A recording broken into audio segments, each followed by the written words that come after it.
네, 하나, 둘, 셋, 하나, 둘, 셋. 소리 들리시나요? 네. So we are checking the microphone.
President Kim Chun-wook of Sungshu University and President Kim Seung-yeon of North Korea Water Society and Professor JoJe원 of ScienceWalden for your support.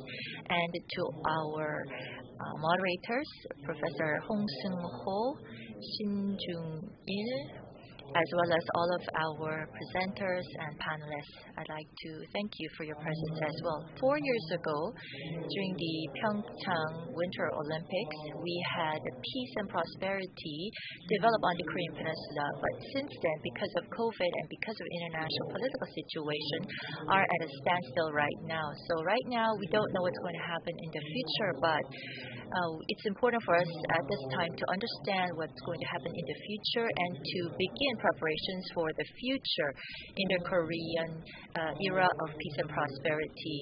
So it is at this time that we are having this international symposium on Let the Peace Flow is very timely and the more meaningful considering the current circumstances.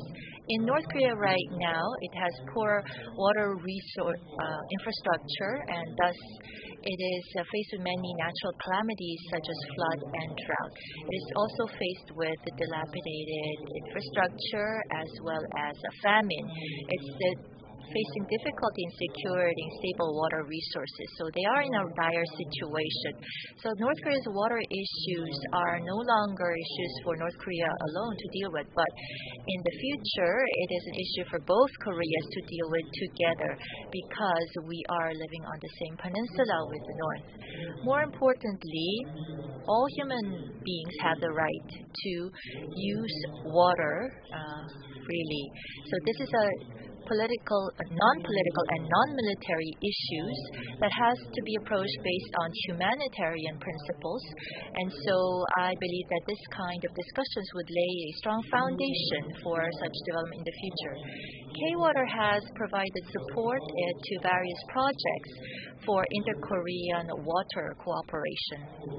And in the future, as a public entity that is in charge of water resources here in Korea, we will continue to provide such support for cooperation with the North. Today's symposium hopefully will contribute to enhancing understanding of the North Korean water issues, as well as finding ways to support and provide assistance to the North. And your valuable opinion based on your experience and research hopefully will translate into concrete policies, thereby bringing about new changes on the Korean Peninsula, particularly with regards to water issues. Lastly, I'd like to thank once again the North Korea Water Society and the Sungcheon University for organizing this event, and we look forward to your leading role in inter-Korean relations in the future. I wish all of you health and happiness. Thank you very much.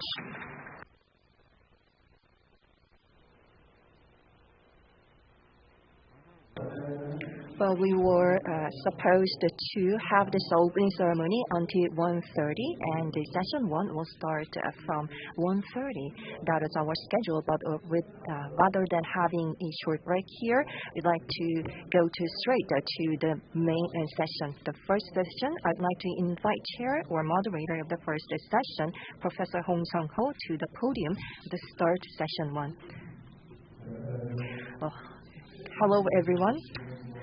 I am moderator of session 1. My name is Hong Sung-ho, and I'm working at Sungcheon University. Today's weather is a bit chilly, so our intent here is to start early and finish early. We will have 3 speakers for session 1, and the first speaker is Kim Soo-yeon, the former professor of Kim Il-sung University. He or she deliver a presentation on the life and water of Pyongyang residents.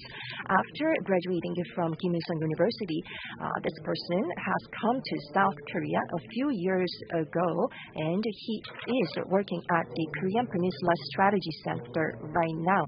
And he has a deep knowledge about North Korean people and their life. Please give a big round of applause to our first speaker.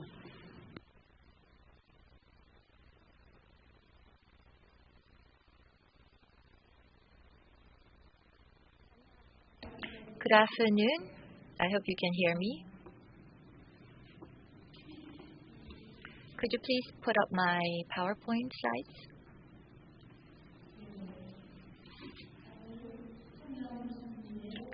Today I will be talking about the life of the Pyongyang people and the importance of water.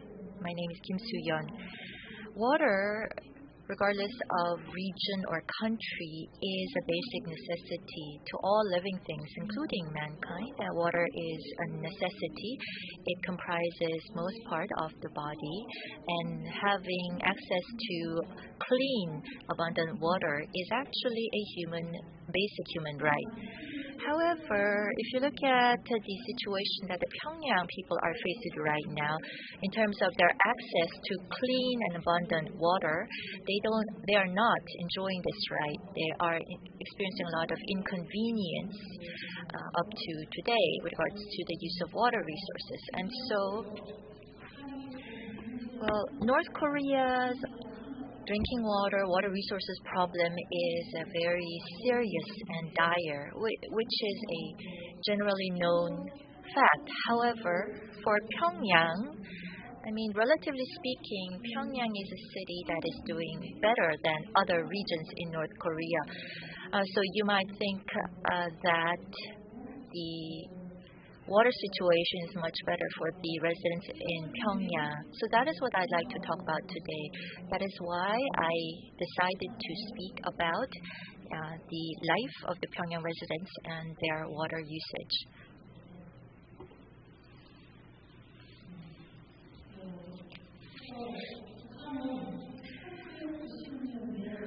Since Since 1990s, when the Eastern European Socialist bloc had collapsed, North Korea had experienced the arduous march, and since then, they have had poor maintenance and repair for the waterworks, water supply facilities, and there's been a lot of backwardness and retreat in their infrastructure.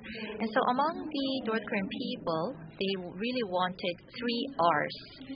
3 R's here refers to the following.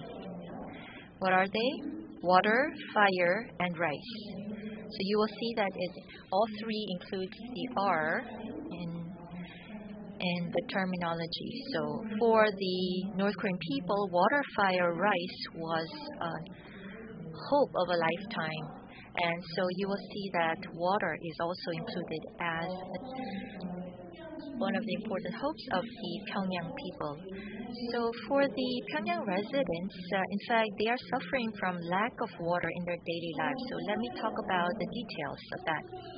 In Pyongyang, well, of course, they do have water supply facilities, basically. So they do have access to the water supply system, the faucets. However, in terms of the actual provision or distribution of water, even if you're living in a condominium, the residents have access to 1 hour of tap water each in the morning and in the evening. So when I was living in Pyongyang, for example, in my condominium, so our tap water supply hour was from 6 to 7 in the morning.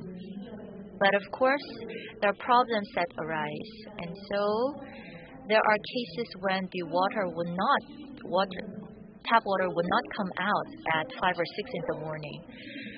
I mean, for the housewives, for example, it was very important for them to receive or fill up their buckets early in the morning, but they have to go to work as well. Their family members have to go to work, and so they would leave the tap water faucet open, and they would have to leave their homes.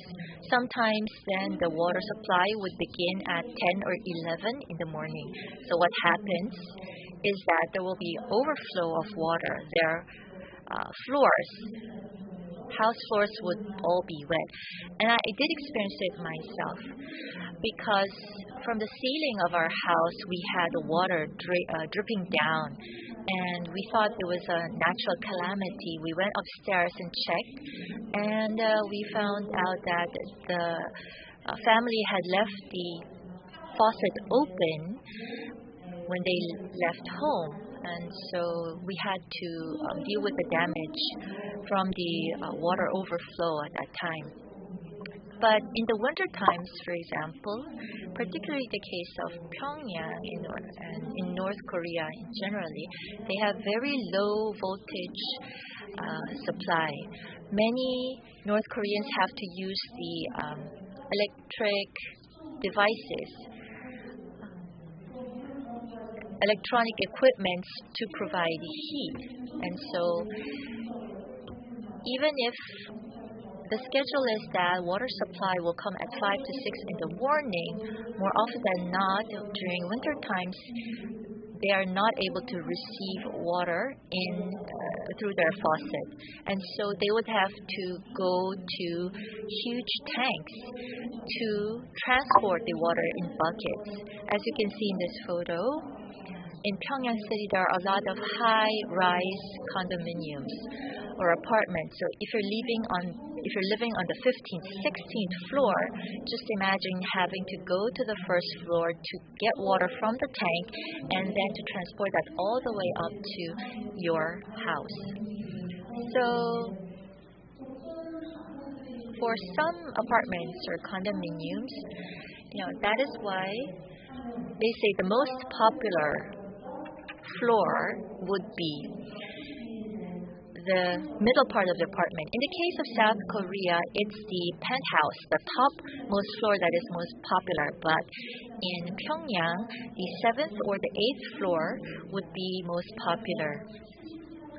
because when you're living on the 7th or the 8th floor, you get a good view, and even if you don't have tap water from your faucet, you can at least carry the water buckets from the first floor relatively easily compared to living in the higher floors. So those are the inconveniences that the Pyongyang people are experiencing in their daily lives as a result of water shortage.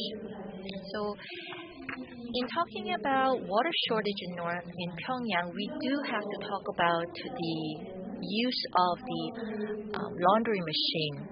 So generally speaking, laundry machine was considered as an innovative invention which reduced house chores in different countries, and this was the same for North Korea as well. Particularly, it encouraged the women to go out into society and work because they could make use of the laundry machines. And so from the 1990s, we've seen that there was an increase in the use of laundry machines, particularly from the 1990s during the arduous march. There were some private laundry shops that had opened because the public laundry shops run by the government had to close down. So from the 1990s, we had the introduction of some market principles, market trading, and so the so-called dry cleaning shops or the chemical laundry shops, which are private laundry stores, had opened in the 1990s. So that was the trend that we had seen from the 1990s. So if you had the money, a lot of the housewives would bring the clothes to these private laundry shops for dry cleaning services. From year 2000 onwards, in Pyongyang and in many other cities, there's been a spike in the use of laundry machines. And in fact, for marriage furnishings, a laundry machine was a must as part of marriage. And so in North Korea, there was a saying that you have to have a laundry machine included as part of the marriage furnishings that you prepare for you to be considered well off. So 오장육기 is the expression that they had used. So the yukki here refers to 6 types of different electronic machines, which includes the laundry machine. In the ojang, these are the 5 cabinets, would include the bedding and the clothes cabinet, as well as other electronic equipment, TVs, refrigerator, and laundry machine, and others. And so the significance of the laundry machine in North Korea was that it enhanced the quality of life and it symbolized wealth. For the wealthy, when they went overseas, they would come back from overseas business trips with gifts to their wives, and the most popular gift was the laundry machine. For diplomats, for example, or other wealthy officials, they would go overseas, and when they come back, they would bring European-made laundry machines, which was most popular. Why is it not South Korean-made laundry machine? Well, it wasn't very safe for the houses to use South Korean-made appliances because there was continuous censure activities that went on, and they were subject of or objects of control. And so for laundry machines, the most popular ones were European-made. And for the general public, who were sort of the middle class, they would buy China or Chinese-made laundry machines. But just because you have a laundry machine doesn't mean that you can use it, because you would need to have electricity as well as water to be able to use the machine. In Pyongyang, electricity or power supply is somewhat stable. However, the issue lies with water supply. For Pyongyang residents, when they move into apartments, the first construction work that they do in their home is to install water tanks with a capacity of 1 ton or more in their restrooms, because they want to connect that water tank to the laundry machine for its stable use.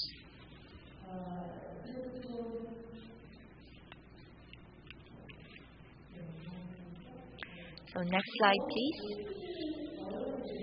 Now I'd like to talk about the severity of water pollution in North.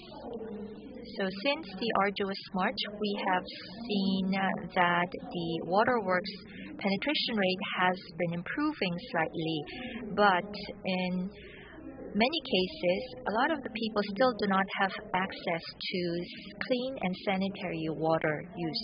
And if you look at the water quality, sometimes it's muddy, some water has worms, it's very turbid, and it smells of disinfectant oftentimes. And so all of the residents in Pyongyang will have to boil their water. They cannot drink off of their tap. But when you try to boil water, what would be a problem in Pyongyang? Most of the times the fuel sources would be petroleum or gas, but there is a rationing of gas and petroleum for fuel. There's a rationing system in North Korea, but honestly, it's not enough for the entire family to use over a month. And so what they lack in terms of fuel, they would have to buy in the market. In the case of the LPG gas barrels, 1 kilogram barrel would cost about $40 to $50 in Pyongyang markets. So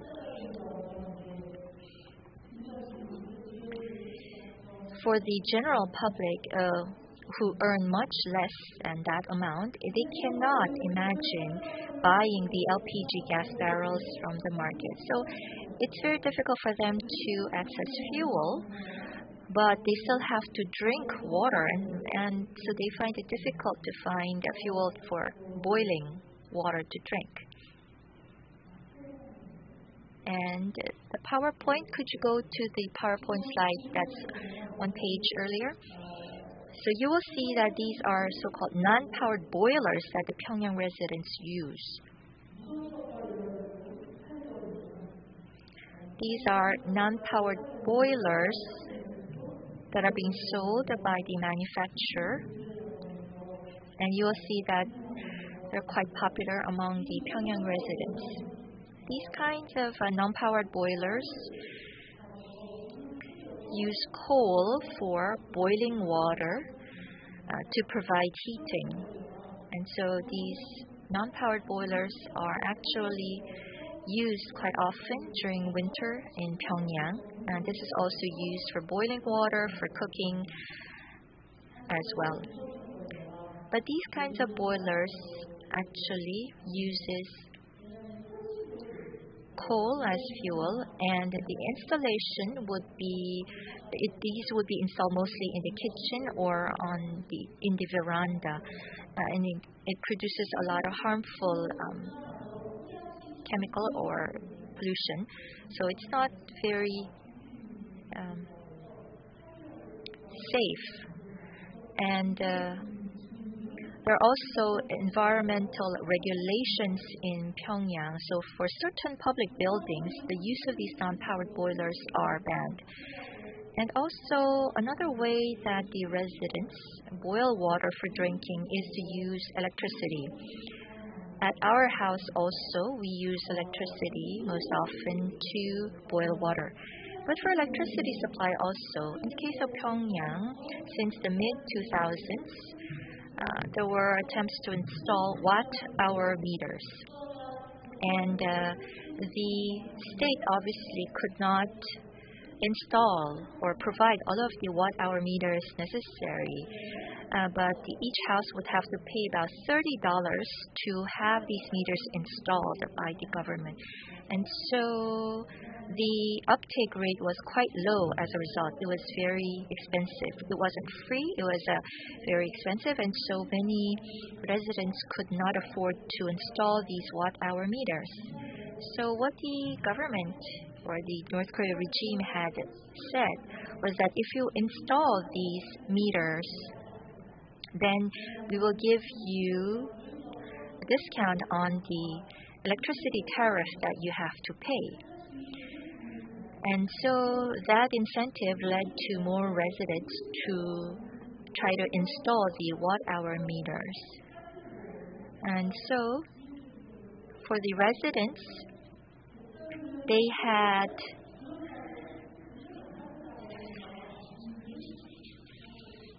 saw this incentives of the meter checking people. They were actually those people in charge of sensors in each home, and so they would not be visiting the homes if the watt-hour meters were installed. And so this brought about a high rate in the installation of these meters. So there is an electricity planning system that the North Korean government had instituted, which was based on the number of household members. So for each member, there's a quota of the amount of electricity that can be utilized in a household. And so if you surpass that set amount of electricity, you would be subject to progressive tax. And if North Korean residents would have to pay this progressive tax, it will be as expensive as what you pay in South Korea, for example.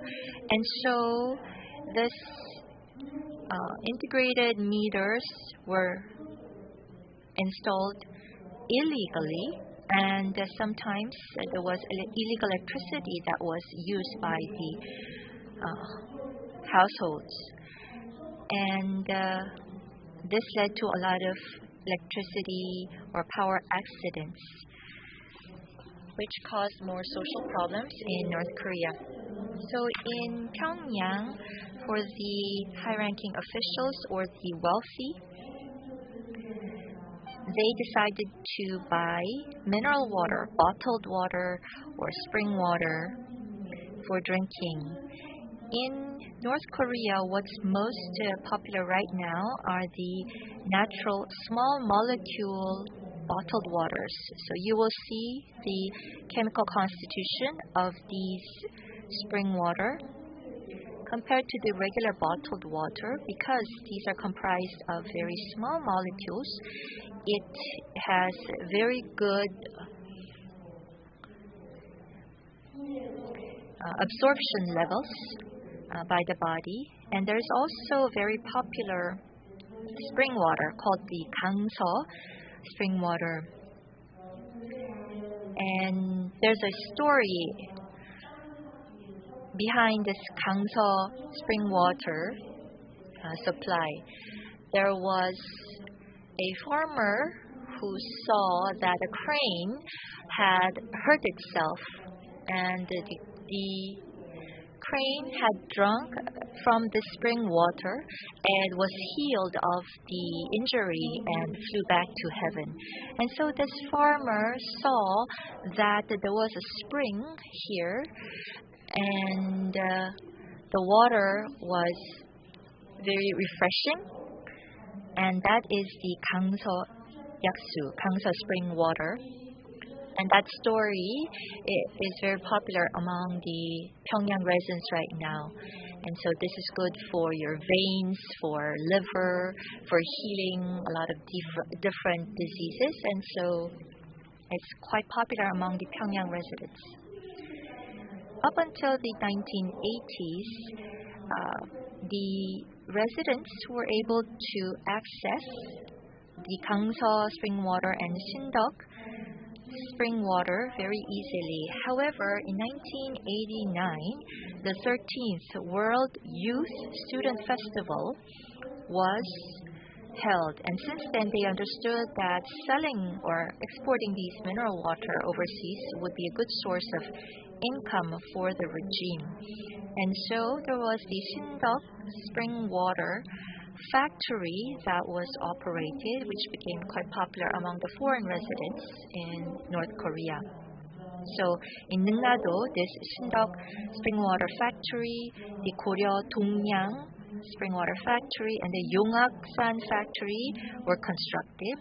And for spring water or bottled water companies, several were established, such as Neungna, Dongyang, and Joseon Gwangcheonsu company, and they manufactured these bottled waters to export to China and many Southeast Asian countries. So you will see here on the photo that the spring water and mineral water has been bottled for export.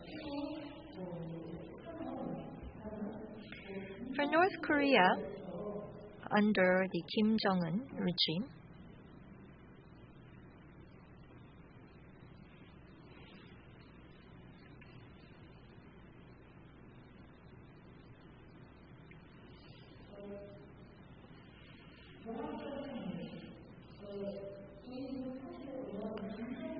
you will see on the photo the Ryongak-san spring water factory. This is being visited by Kim Jong-un. And from the construction phase, the purpose of the factory was stated that it would provide spring water or bottled water to the Pyongyang residents exclusively. And the Ryongak-san is actually called the Mount Kumgang of Pyongyang. So it produces a very good spring water. And so as you can see on the photo, in 2016, Kim Jong-un personally visited the factory and ordered the twofold increase in spring water production. In other words, he ordered more supply of the spring water to the Pyongyang residents. So if you look at the media reports coming out from North Korea recently, as you can see on the bottom, there is the Gangso spring water shop. And there are many of these shops in the streets of Pyongyang. And above that is the biggest department store in Pyongyang selling the spring water. So if this is the case, why is it that North Korea is showing much interest or trying to promote the production of mineral water and spring water under the Kim Jong-un regime? We can confirm the reason behind this increase in supply through the statements that Kim Jong-un has made. So in 2016, Kim Jong-un had declared that the Gangso spring water factory normalization production is an important project that shows the superiority of the socialist system. Generally speaking, it's actually quite expensive to buy these bottled waters because 1 liter of the spring water would cost about 1,000 to 1,300 won. And so this would amount to a whole month's salary for the regular citizens of North Korea. And so it's very difficult to actually buy these spring water, bottled waters in the first place. And so this was considered as a symbol of wealth in North Korea. So the water that we freely drink here in South Korea, water, you see it everywhere. It's not considered an important issue, but in the case of North Korea, this kind of spring water is called a symbol of wealth. And in Pyongyang, so the way to determine which household is a wealthy household or is a high official household, if you want to check that, you can just see households that receive spring water, bottled water delivery, and you would know that that will be a wealthy family. Next page, please.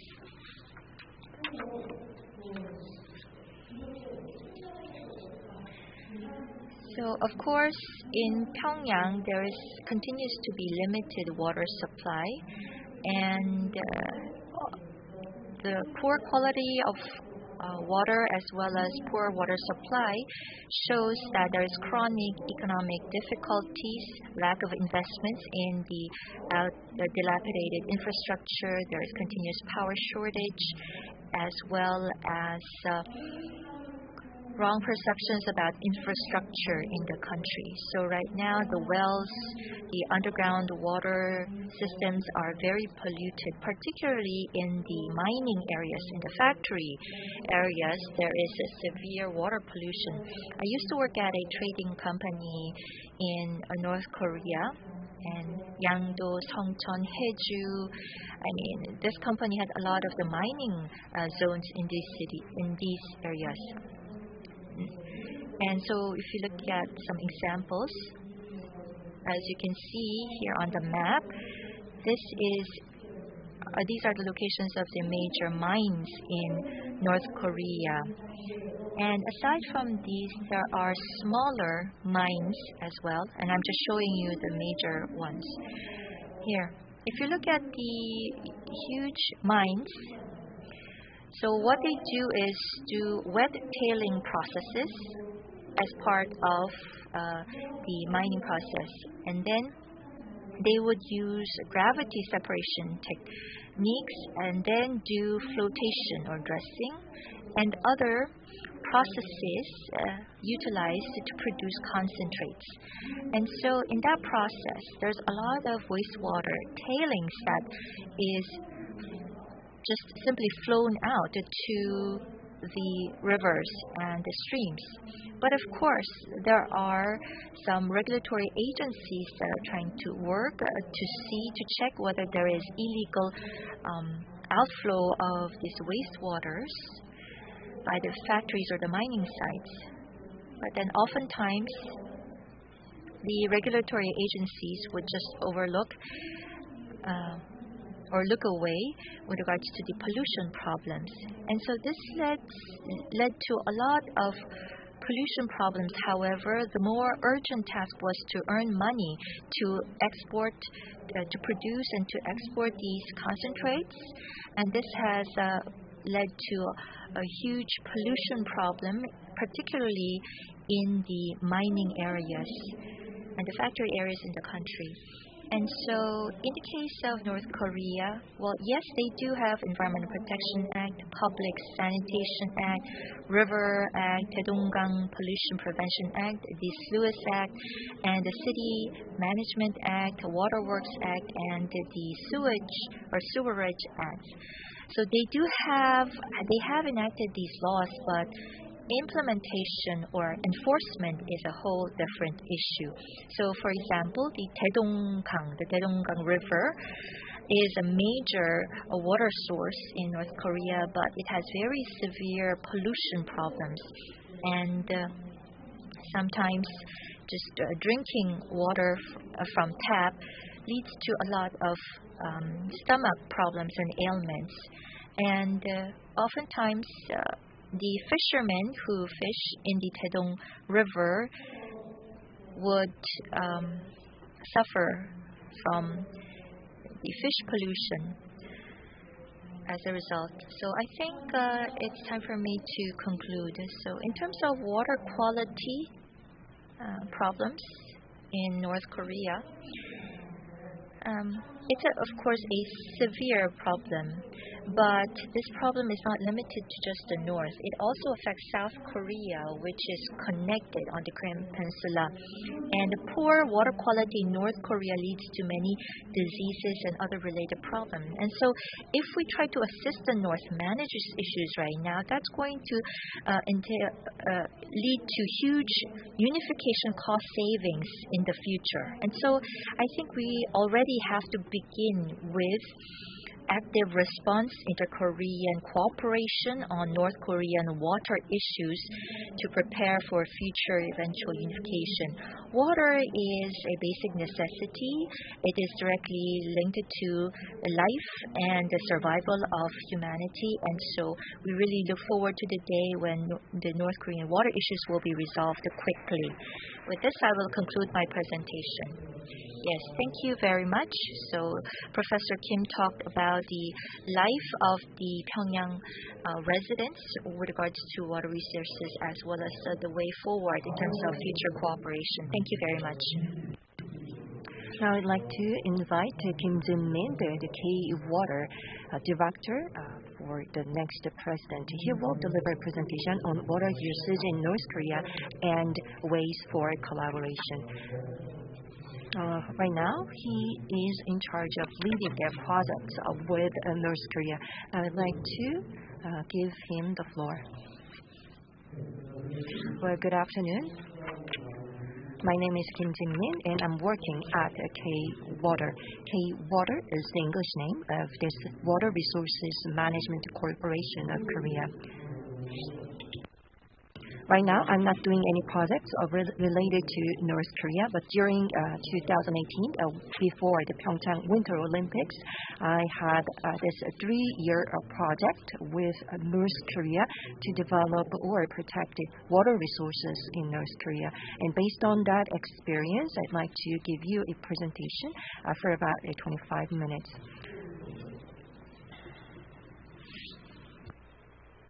Can we have the slideshow?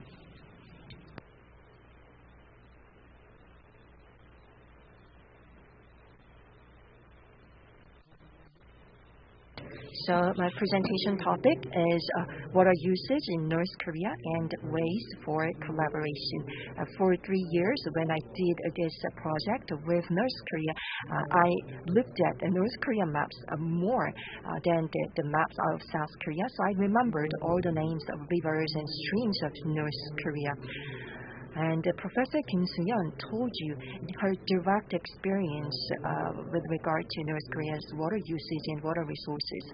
I like such direct experience, but I have many materials like the satellite images and the anecdotes that I've gathered from North Korean residents and the data that we have gathered about North Korea's water resources. These visual images will help you enhance your understanding about North Korea's water resources.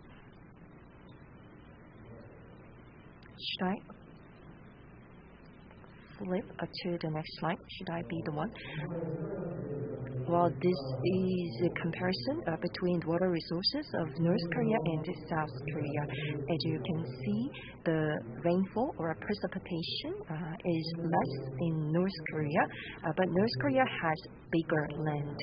So the total water resources amount is very similar, but if you look at the per capita water resources, North Korea's population is way less, so per capita water resources is higher in North Korea.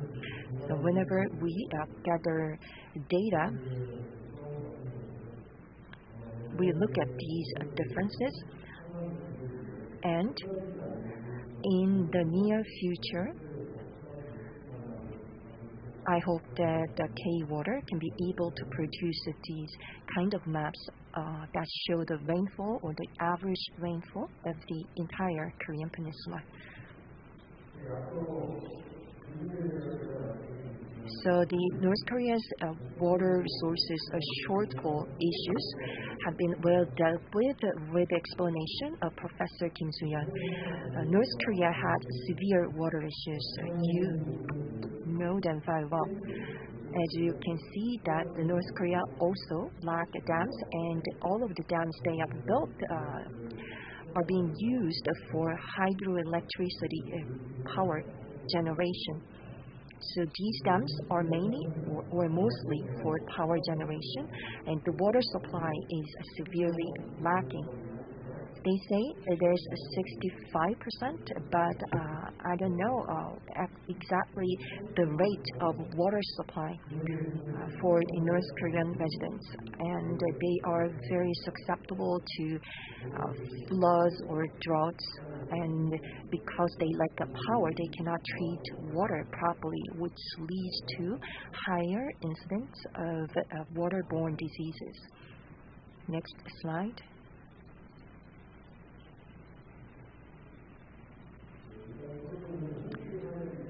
So these pictures will show you the damage of floods. You can see the pictures in 2006 or 2007 when there were severe floods, when there is heavy rainfall. Sometimes the villages near downstream, they are just wiped out. As you can see, landslide. You can see severe landslide after heavy rain, and the sands that were wiped from mountains, they just inundate the villages at the downstream of the rivers. And this is images from 2020. 2020 is the year when the Korean Peninsula had severe floods. And after Kim Jong-un took power in 2011, this is the most severe flood in North Korea. The international society reached out, but North Korea refused any help. And as you can see on the left side, you can see the Pyongyang city, which was inundated by the heavy rainfall. And on the right side, these are the very important picture. This is the upstream of Imjin River, and at this upstream, there is this Dongnaeo, the oldest dam that was built by the Japanese colonial government. And the structure was damaged during the 2020 flood, and this has discharged so much water. And I believe this damage to Dongnaeo Dam has caused much more damage to the villages nearby. So I mentioned the floods, but the water supply is also very severe and serious issue in North Korea. Professor Kim already provided the details. They have very dilapidated waterworks, and they don't have power to supply water, and they have this limited time for water supply. Even in Pyongyang and the rural areas and the smaller cities, they have more serious water supply issues. And I think that these statistics are quite accurate. They have this only 35% water supply that reaches the households. If we supply 100% water at the central water supply station, and only 35% of it actually reaches households. This is a very severely low rate. And when they just supply water and disconnect the supply and they resume the supply, then the dirt or the alien matters that fill the waterworks pipes will be just flown into the water supply, so the residents had to receive very polluted water. Many people are curious to know the waterworks system of North Korea and other sewage system. We can see or guess the state of North Korea's development from the satellite image, but this is very hard to get. You can see the water supply system at the Taedong River, upstream of Taedong River, and you can see the three wells. They just don't take water from rivers. They use water in the wells and use disinfectants. And even though they have this water purification system, all of the system or facilities are underground. So it is very difficult for us to have the exact understanding of North Korea's waterworks system. And on the right side, you can see the water supply system of South Korea, and you can see the clear contrast between North and South Korea. And especially, we don't know exactly the water piping system of North Korea. Since we are technicians, we can know the status, but we heard that even the water experts in North Korea do not have a clear understanding about their own system because of the security issues. They do not provide data even to their own experts. And Professor Kim mentioned that water supply is limited to certain times in North Korea, and these are statistics that we obtained 10 years ago. As you can see from the left side, this is a city of 300,000, and on the right-hand table would show you the cities of 100,000. So only 3% of the households in the cities, they get a water supply once in a day, and majority of the households would just receive water supply once in every 3 days. And on the right side, you can see these smaller cities, they receive water supply only once or twice per week. So Pyongyang is the city which receives the water supply most often. So Pyongyang is relatively one-off city, so it is receiving most water supply. If you go to other cities, the situation is more dire. Now, this is in North Korea's water management project. North Korea is trying to develop some water dam projects right now, and they also have the potable water projects. And since we are having this symposium in Paju, which is very closer to North Korea, I'll also give you some other information about the inter-Korean water project or potential inter-Korean water project. So this is how North Korea is trying to develop its hydroelectric project. It is moving water to other areas by constructing tunnel or waterworks. They developed this water flowing route so that they can guide water into the areas that they want to give more water. So they have developed some power generation stations in those areas, and they built some water tunnels so that they can move water to the areas where power stations are located. So all of the rainfall can go through the power generation stations. This is how they can continue their power generation with very limited water resources. They have very large-sized water power generators, and then they gather all of these water resources in the nearby region, and by doing so, they are building more dams for power generation. And one case and example is Orangcheon, the hydroelectric power station. You can see this very big dam at the center, and they gather all of the water nearby into this water route marked with red. And then with this gathered water, they generate power. And this project is Tancheon, the Hydropower station. Even though it is not well known in South Korea, its size is huge, and it just takes water in Amnok River.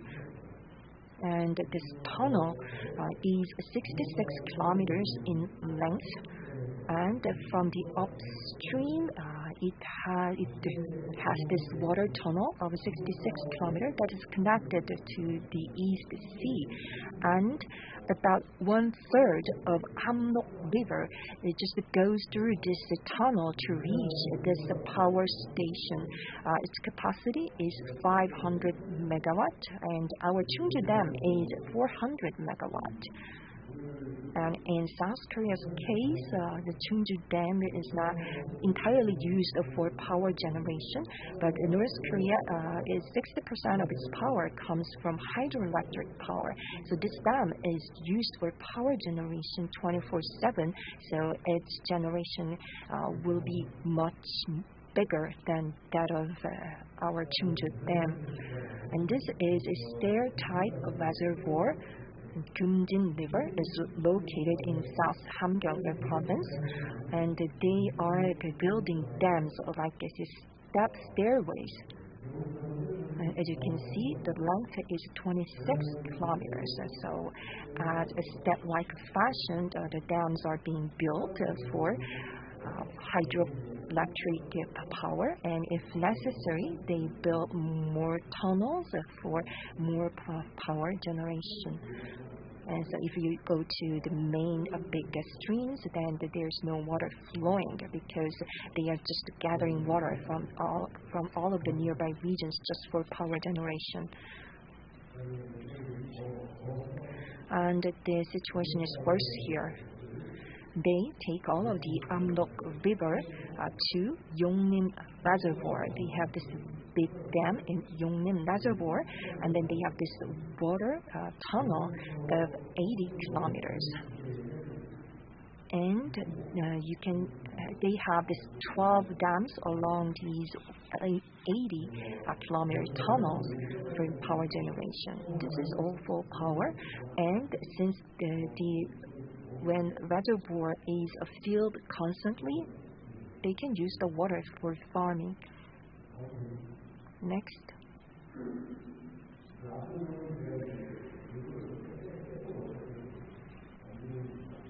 And I mentioned how North Korea is using dams, and the second part is about farming water. During the Japanese colonial rule, I think there must have been more pumping stations in the northern part of North Korea. But since they lack power, they cannot use these pumping stations. So they just use this natural water flow by using gravity. So instead of using power, they are using gravity to save power. And this system was constructed in the 2020, and the total length of these waterworks is 80 kilometers. And it takes water from Dengdong River and the Injin River as well. And through the water pipes, I think this is just 10 kilometers with just a modicum of power. You can just send this water 10 kilometers.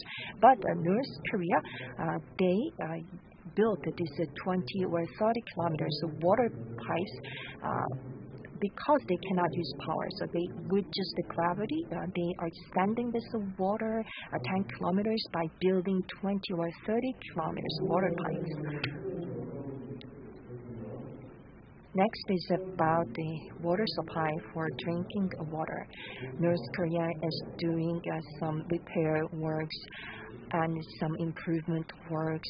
They are making some efforts, but the improvement is not so significant.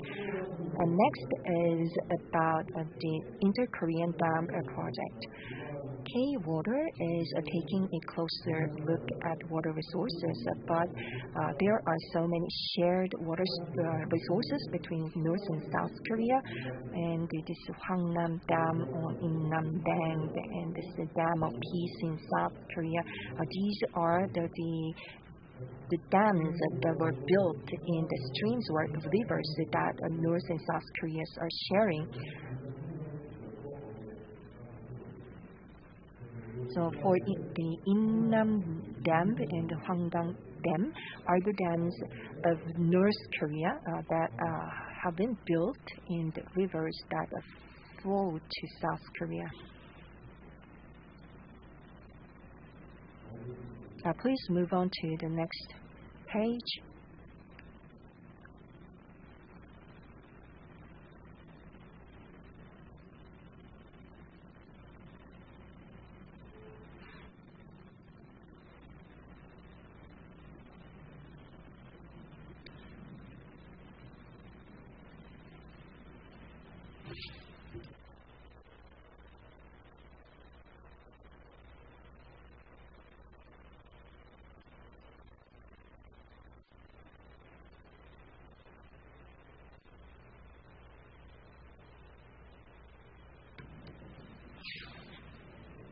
Yes.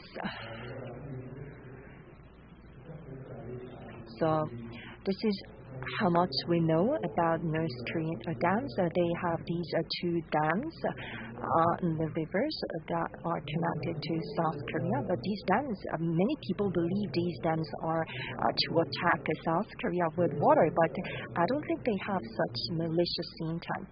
And let me just give you some information about these dams, why they have built these dams in these rivers.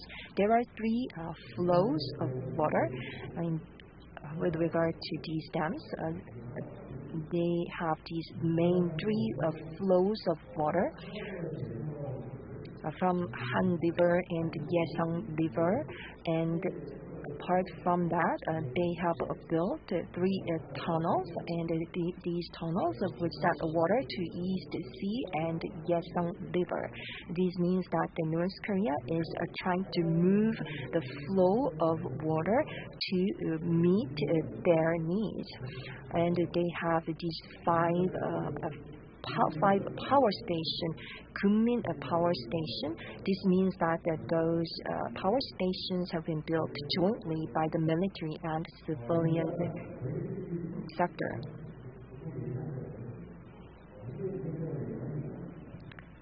When we talk about water resources, we first look at issues or problems.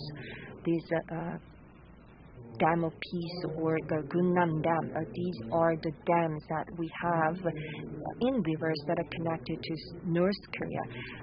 As far as these connected rivers, we have serious issues like the unnoticed water discharge from North Korea and resulting floods or droughts. Why North Korea is having so poor management of water flow? First of all, they lack power, and the second is they lack water for farming. This is the west side of Imjin River, Yeseong River, and Daedong River, and to the south there is Haju area. Haju area has Yeonbyeon plain or Yeonbyeon rice field that is producing much of the rice consumed by North Korea. So North Korea is moving water to Yeonbyeon plain, and all of the water is just taken to provide water to this Yeonbyeon plain.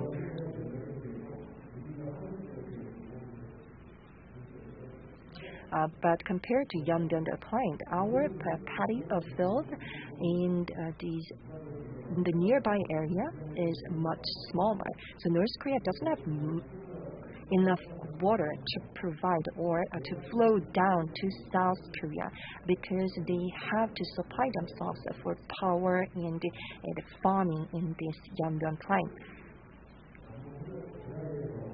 So next part is about the inter-Korean collaboration or potential projects. When it comes to railroads and roads, there is intergovernment discussion or negotiation, but I know that those negotiations do not go smoothly under the international sanctions. So we have to bear international sanctions in mind when we talk about inter-Korean projects, and we have to start projects small in areas where it is possible. And COVID-19 also reduced the inter-Korean exchanges or the opportunities for the experts into Korea to meet together for discussion. So we have to focus on the higher priorities like the providing potable or drinking water to North Korean people. And we have to resume some of the inter-Korean talks that have happened before.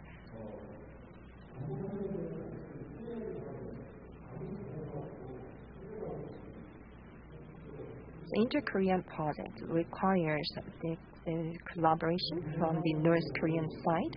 Even though the intent is good, if North Korea does not show any response, then we cannot go anywhere. When we have a project, if there is a government approval, we can just proceed with this approval. But when it comes to inter-Korean project, we also need North Korean regime's response and North Korean regime's approval. Therefore, it is very imperative for us to know the needs and demands of North Korea. So to do so, we need to meet the experts or the people from North Korea to research or study their needs. So these are the 4 areas that we have to focus on. And I think that the third one, that encouraging North Korea to join Asia Water Committee.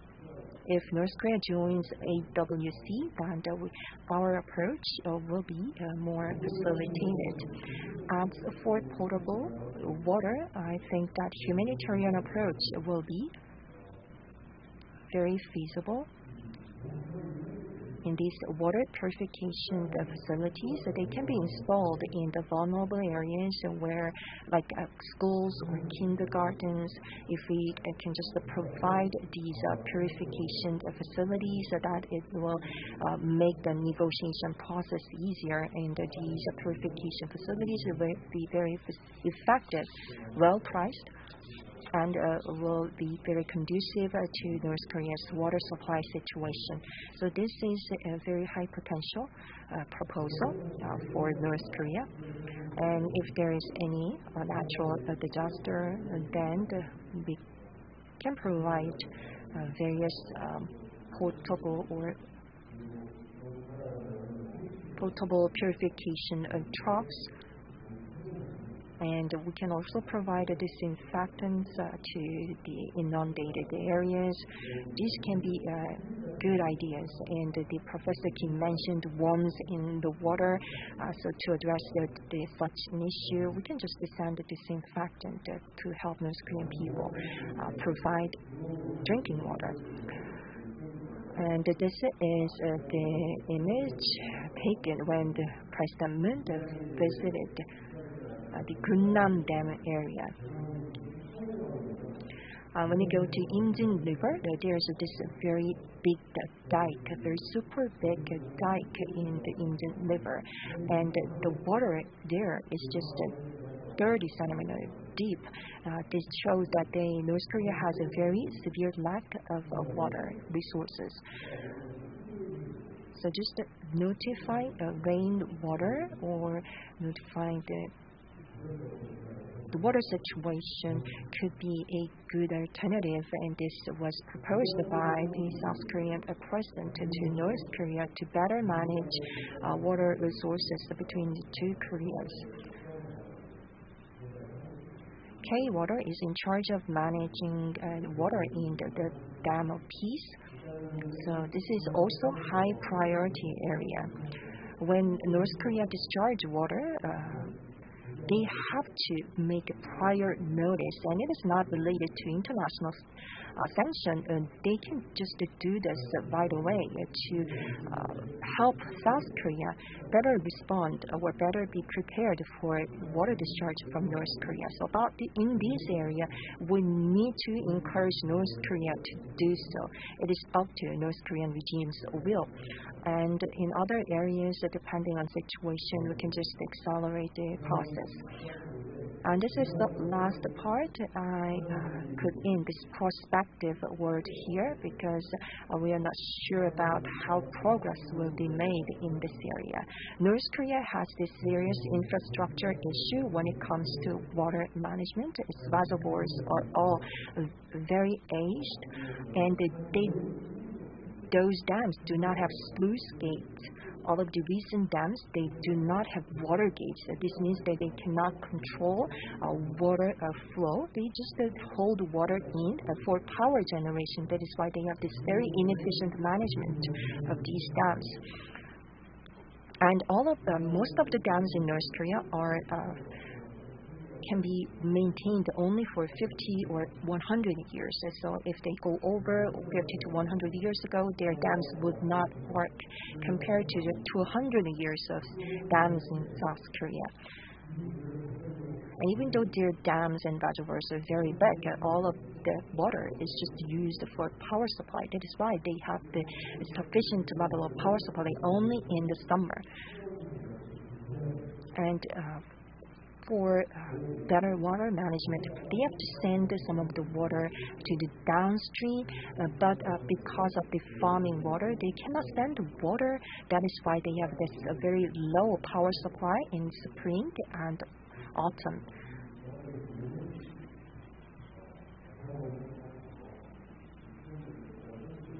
So we have to take a closer look at the current status of North Korea's dam management to help North Korea to better manage their water resources. This is all I have prepared for presentation. Thank you very much for your attention. Thank you very much.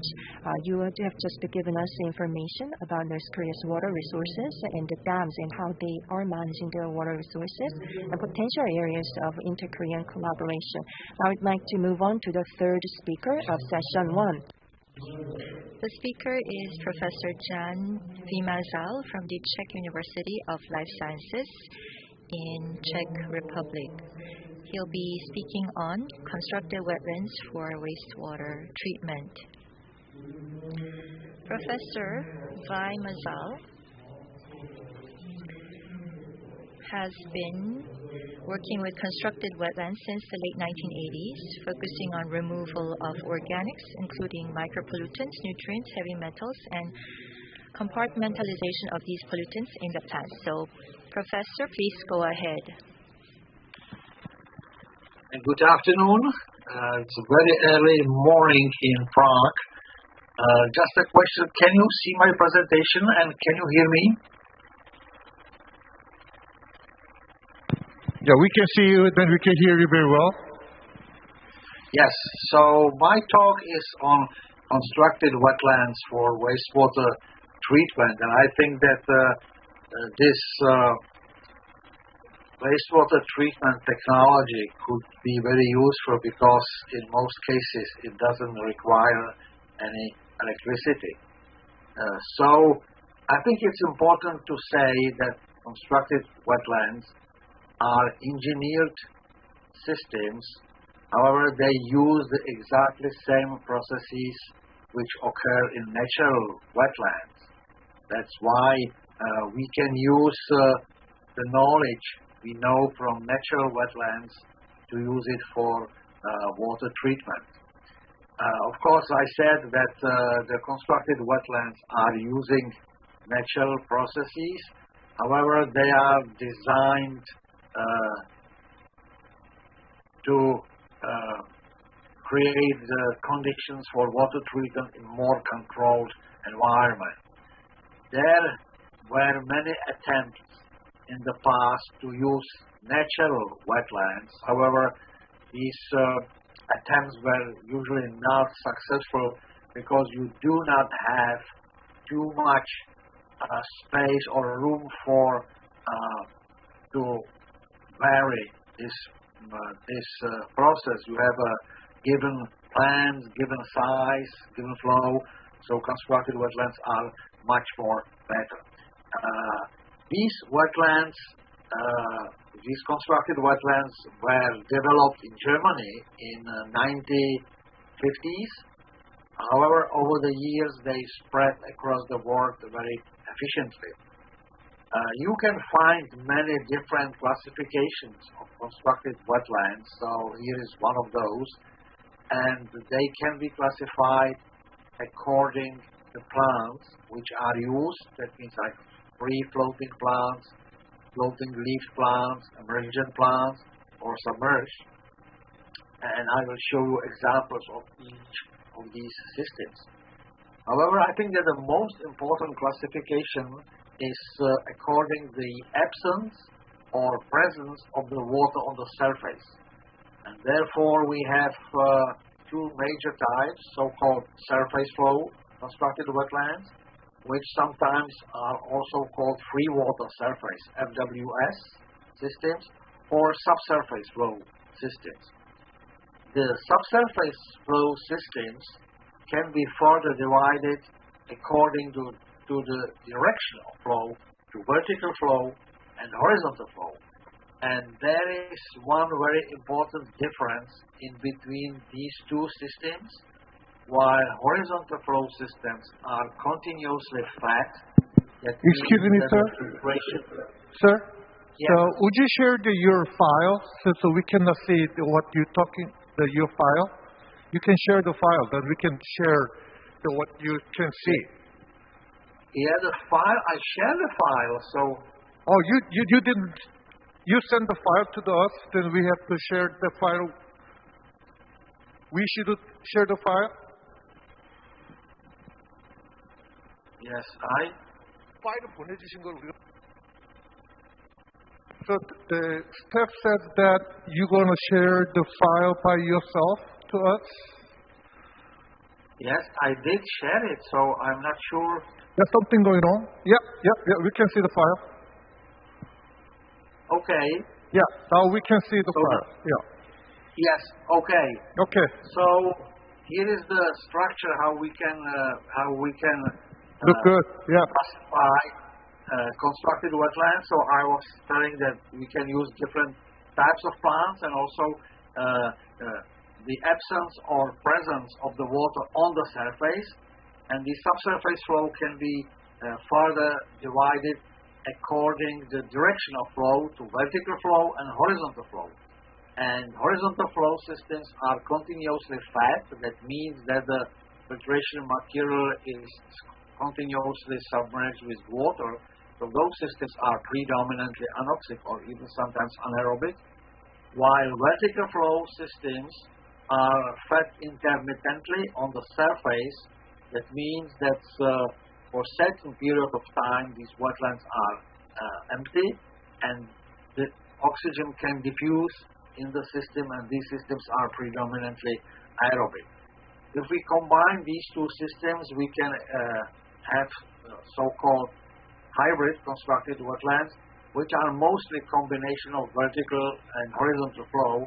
However, we can combine any other types of constructed wetlands. And now I will show you the examples because... I'm sorry to interrupt you again. So would you enlarge the file so we can see a little bit better? You can enlarge, yes, better, getting better, yeah. Yeah, so yes. Thank you very much. So finally we got online. So here are the simple drawings of these systems. So on top you can see the surface flow wetlands, which are, I would say, a very densely vegetated ponds, and the treatment processes, they mostly occur in the water column.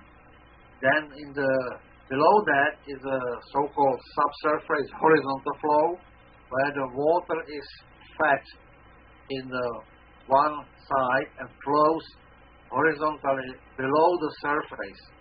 And at the end, on the principle of connected vessels, we can actually maintain the water level in the filtration bag. The vertical flow systems are the third option, and we can feed intermittently the water on the surface. The water percolates by gravity to the bottom and is leaving the system. And in between the batches, the oxygen can diffuse into the filtration material, so it gets mostly anaerobic. Recently, so-called floating treatment wetlands have been introduced as well, because it's well known that many so-called emergent plants can float. It may happen under natural conditions easily, So we create some ponds where the plants are fixed in structures which are made of wood or styrofoam or any other plastics, so the plants can flow. And we will see now examples of these various types of constructed wetlands. So in general, we can say that at the moment, constructed wetlands can be used for treatment of wide variety of wastewaters. In the very beginning, in the 1950s and 1960s, constructed wetlands were mostly used to treat municipal sewage. However, over the years, there is a very wide usage also for agricultural wastewaters, including dairy, poultry, cattle, swine, and more recently also for agriculture, for aquacultures, because aquacultures now are using, they recycle the water, so there is necessity to treat the water before it gets back into the system. There is also a wide range of industrial wastewaters like mine drainage, especially from coal mining. There is a wide variety for food processing wastewaters. Those are wastewaters which are very high in organics, so they have very high concentrations of organics, but usually very well degradable, like sugars and alcohols. And also, maybe surprisingly, constructed wetlands can be used for wastewaters from heavy industry, such oil refineries or fertilizers or pulp and paper, and recently also for, let's say, tannery wastewaters also. There is also very common use to treat stormwater runoff from various environments. It could be from urban environment, that means from streets or highways, also airports, and this is usually in colder climates because, you know, during the winter there is a lot of de-icing and defreezing liquids used in the airports. So we can use constructed wetlands for that. It's also a lot of constructed wetlands built to treat agriculture runoff and drainage, and also from greenhouses of nursery. There is also use for landfill leachate treatment, because landfill leachate is very difficult wastewater, very difficult to treat, but constructed wetlands seems to be a very good option, and also for sludge, usually activated sludge dewatering and stabilization. So we start the very short tour through this system. So this is the constructed wetlands with free water surface, and as I mentioned in the beginning, we can use various plants. There are two major plants which are used in these systems, and the first is water hyacinth, Achornia crassipes, very noxious weed in subtropics and especially tropics. This plant is not native to temperate and cold climate because it doesn't survive during winter. This plant has a very fast and vigorous growth. It covers a lot of water bodies and even rivers and canals in the tropics, and that was the major fact which was considered as beneficial in wastewater treatment. And in the 1970s and early 1980s, there were many attempts to use this plant. And here is the one example from my colleague from Thailand. You can see the very extensive growth, and the only way how you can prevent the growth is to make some mechanical barrier. The major problem of this system is that you have to continuously harvest the plants, because otherwise the plants, they don't have space to grow. And unfortunately, there is not much use for water hyacinth, so there is a tremendous amount of waste nobody wants to deal with. And therefore, these systems are not used so frequently because of the maintenance and operation problems. Very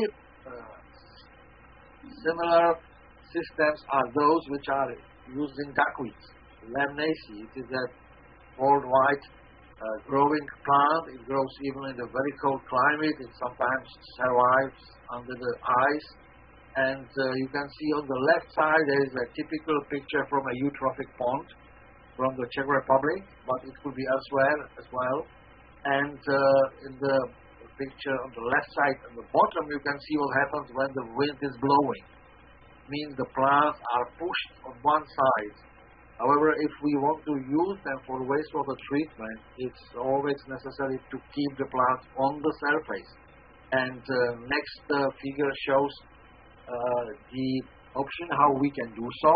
It means that we can create these kind of structures which keep the plants on the surface. And also you can see the harvester. Those plants also grow very fast, so you have to keep on harvesting, and there the maintenance and operation gets very expensive because you have to harvest it nearly every day. However, those systems can be used. Also, the duckweed can be used. Also, the name duckweed could be used as a fodder for animals. However, as I said, the constructed wetlands are very handy because they do not use any electricity, and the operation and maintenance is very easy. However, when you have to keep on harvesting, it makes the operation more expensive.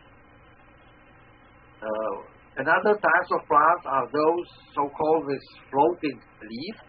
Those are plants which usually have very big rhizomes in the soil, and leaves are floating on the surface of the water.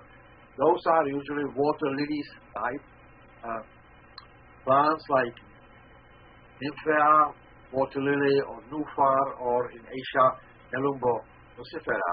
And the next picture shows one of the very large systems.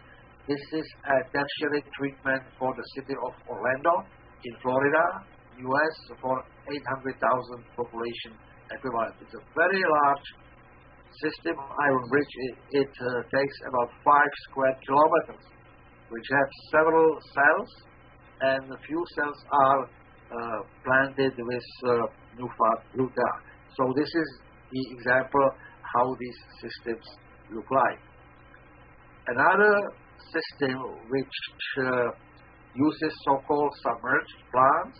Those are plants which root in the sediment, and the whole plant is submerged in the water, so they do not grow over the surface. There are usually, the plants are usually overgrown by so-called periphyton, which is an assemblage which is mostly based on algae. However, there are some bacteria and some ciliates as well, and they produce a lot of oxygen. So these systems are very much oxic and aerobic, which of course helps to remove pollution. There are two limitations of this application. The first is that these plants grow only in well oxygenated water. And to tell the truth, wastewater, the raw wastewater is usually not oxygenated. There is usually a very low concentration of dissolved oxygen. And also, because the plants grow in the water, the turbidity of water very much affects the photosynthesis. Therefore, these systems are usually used for tertiary treatment or say post-treatment, where most of suspended solids have already been removed, and also the oxic status of the water can be higher. One example, this is from Florida Everglades. You may know there is the northern part of the Everglades were drained during the 20th century and converted into sugarcane fields, and there is a lot of runoff from these fields, usually rich in phosphorus, which flows south to the Florida Everglades National Park. So in between the sugarcane fields and the park, there is a very large area where the stormwater treatment wetlands have been installed, and they are using this ceratophyllum demersum, for example.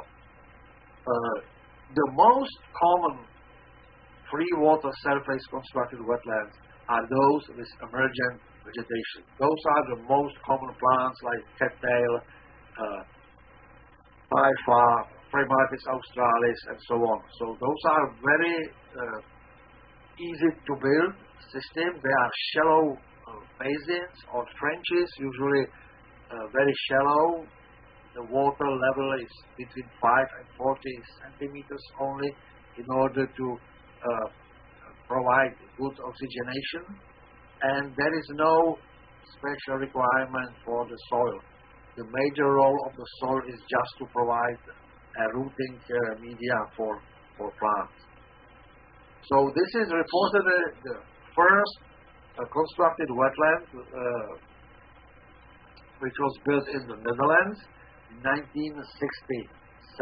It's a fully constructed, planted with Schenoplectus lacustris, bulrush, and it has been in operation since and still working very nicely. This is another example. There is a lot of free water surface constructed wetlands in Australia, which are quite often built to treat stormwater runoff, because the most Australia is in arid or semi-arid area, so they try to use the water as much as possible. So they collect the rainwater. They have a special term, the rainwater harvesting for this, and they treat the water or they recycle the water. This is an example of the cold climate constructed wetland in Estonia, in northern Europe, where at the moment the temperatures are 25 degrees below zero. These wetlands still can survive over there because they are usually frozen or they're covered by snow, which provides good insulation. And here is the example of this constructed wetland with floating mud of emergent vegetation, and here is one example from United Kingdom. So there is a basin or trench which is not filled with gravel or sand, but they are using this floating rafts. There are many ways how we can construct these rafts. One of these examples are, for example, these styrofoam artificial floating wetlands, which are artificially planted and then they float on the surface. Then we will move to the second part of the presentation, and we will see some examples of constructed wetlands with subsurface flow, where the most of the treatment processes occur in the rhizosphere of plants. Therefore, these systems originally were called root zone method, because the treatment occurs in the root zone method. The pre-treated wastewater is usually distributed in the zone which is filled with large stones in order to receive a good water distribution, and then the water flows more or less, this is ideal situation, through the roots of the plants, and the system or filtration bed is filled with porous substrate, which is usually gravel or crushed stones.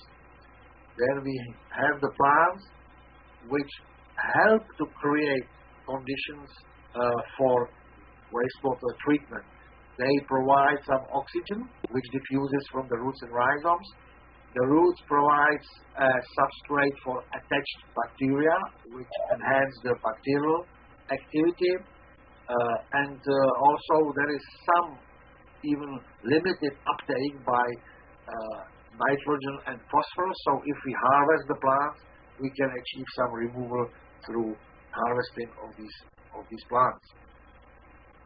These systems are usually lined with some plastics, either polyethylene or PVC, and also sometimes covered with geotextile in order to protect the liner. We can see some examples of the small system. So this is the liner, then we put the geotextile, and then we fill it with gravel. On this picture you can see the most common filtration materials. It's usually washed gravel or crushed rock. This is according the, I would say, norms which are used in our country, 4 to 8, 8 to 16 millimeters.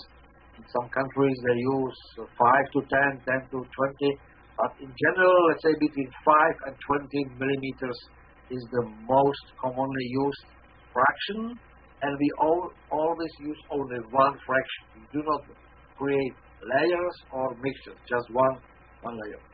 Of course, if you have too fine material, then you can expect some, we call it ponding, which is a result of too low hydraulic permeability of the systems. However, if we use these fractions for 8, 16, even sometimes higher, then we can eliminate the clogging problem. Here you can see the distribution zone filled with large gravel or stones, and then is this filtration bed filled with fine gravel. This is the various types of water inflow. We try to distribute the water as evenly as possible across the inflow zone. There are some pipes, or you can have some open channels. This is an even more open channel, or you can use some perforated trough. This is from, for example, from United Kingdom. This is from Spain on the right upper corner, and this is from the Czech Republic in the right lower corner. As I said, there is a very simple structure using which we can maintain the water level in the filtration material, and most commonly we are using flexible hoses hanging on chain or plastic pipes on the chain, so you can easily move the water up and down. And a few examples, there is a lot of on-site treatment systems for 1 or 2 houses. This is for 5 population equivalent in the Czech Republic. Then we have also examples of large systems. This is a tertiary treatment for 25,000 people in Portugal. There is 2 hectares of size in Beja. And this is example of the use of a very cold climate. This is in northern Norway, where the average annual temperature is only 0.7 degrees. But even under these cold climate conditions, these systems work very nicely, because they are usually covered with snow, which provides a very good insulation. They are buried in the soil, so there is an insulation as well. We keep the plants on the surface, also provide the insulation, and there is a very high activity of bacteria, which also provides some heat. So these systems really work year-round. This is another system. This is so-called vertical flow subsurface systems, where we feed the water on the surface, and then the water percolates by gravity to the bottom and leaves the system. In contrary to horizontal flow systems, here we are using layers. Usually the upper layer is filled with larger gravel, because we don't want clogging of this system, because if you clog the surface, there is the end of the system, because the water has nowhere to flow, and the major filtration layer is usually sand, and then we have drainage layers. Here you can see that the water distribution is different. We try to cover as much as possible the whole surface in order to avoid overloading of a certain part of the surface, and also if we don't spread the water evenly, we would not use the whole body of the constructed wetland. So here is the example from Denmark.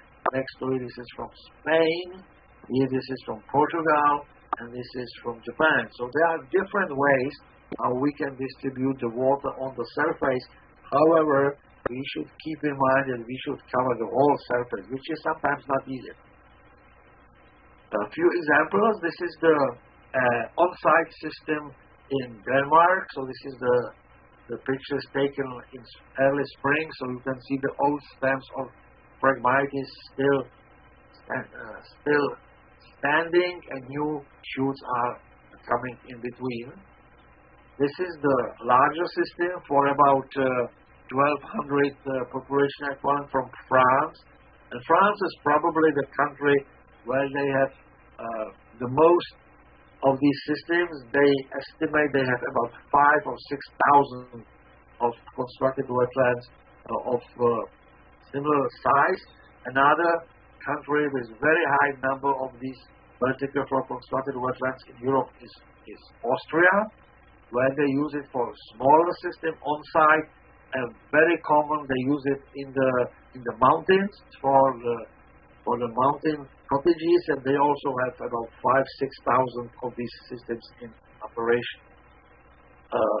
They are also very large systems. This is the picture from Guangdong, the southeast China.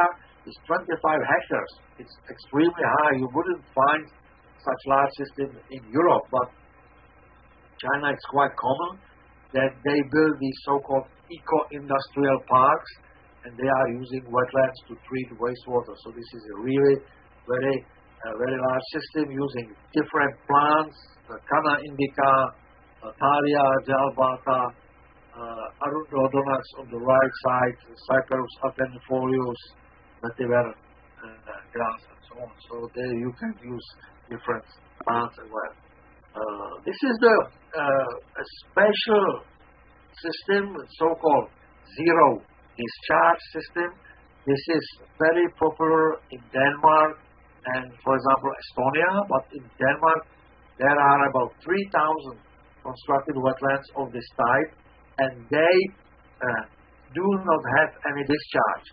They are designed in a way that during the season where there is no evapotranspiration, the wastewater and the precipitation is accumulating in the system, and then, let's say, from March until October, there is a higher evapotranspiration than inflow and precipitation, and the system is slowly getting emptied. And these systems are planted with willow, Salix liminalis, you can see, and they harvest about half of the system every 2 years.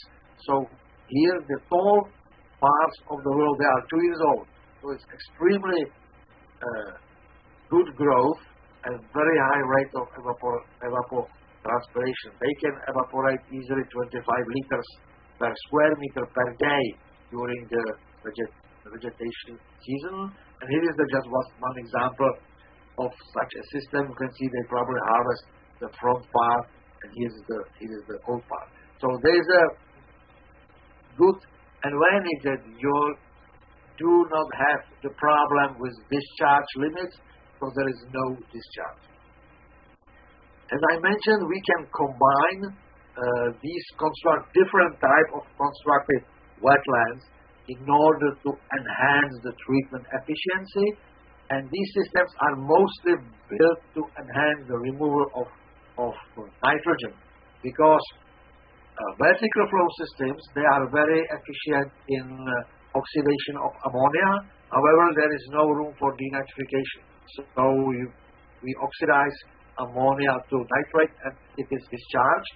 But when we combine it with horizontal flow system, which is mostly anoxic or anaerobic, we can achieve denitrification as well. And tell the truth, this system is quite old. It was designed by Dr. Seidel in Germany in the 1950s, and she actually used the vertical beds to provide oxygenation of anaerobic water from septic tanks in the, and now we would call it vertical flow beds, and then horizontal flow to remove organics and suspended solids. So this was the original design, which was published as early as in 1965. However, then this system was somehow forgotten, and only the more strict rules for nitrogen discharge in Europe in 1990s does revive these systems again. So here is the vertical flow part, which she called filter bed, and then is the horizontal part, which was originally called elimination bed. And here is some example from real system. This is from Slovenia. They have two sets of vertical flow systems followed by horizontal flow. And just few more pictures. In 1990s, I would say in the late 1990s, in Denmark, they came with the other option for a combination of these two systems, and they put first the horizontal flow bed, where we achieve removal of suspended solids and organics, and the second part is the vertical flow, where we achieve nitrification. And then the water is recycled back, so we have the recycle, which is very rich in nitrate, and we have organics in the inflow, so then we can achieve denitrification in the horizontal flow bed. So there are two options how we can combine horizontal and vertical flow, and this is the first system of the system built in Denmark. You can see the larger horizontal flow bed followed by small vertical bed. But I also mentioned that we can combine any type of constructed wetlands in order to enhance the treatment performance. So this is the white old picture from the conference in 1994. It was actually the first constructed wetlands in China. Now they have several hundred thousand, but here they combine the water hyacinth cells and horizontal flow cell planted with Primaritis australis. This is a more or less experimental constructed wetland in Estonia, where they combine vertical flow system, horizontal flow, free water surface, and the pond. It was the picture before they started the operation, so there is no water at the moment. And this is a very small village for about 300 people, so it's definitely not necessary to build such, I would say, complicated systems for a small village. Here you can see again very large system from China. This is another eco-industrial park, and you can see the combination of vertical flow beds. You can see the close up to the sprinklers, which distribute the water, and the free water surface part. So you can combine different sites. And here this is the very interesting, this is the last picture. This is the so-called butterfly constructed wetland. So you can see here is a butterfly body, head, wings, and sitting on the plant. And this is a system which was built in 2006 in Thailand, in the region which was heavily impacted by tsunami. It was designed by Danish colleagues from University of Aarhus.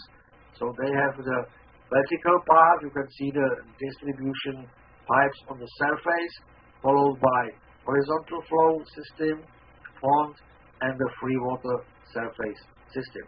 So you can also another example how you can combine different types of constructed wetland.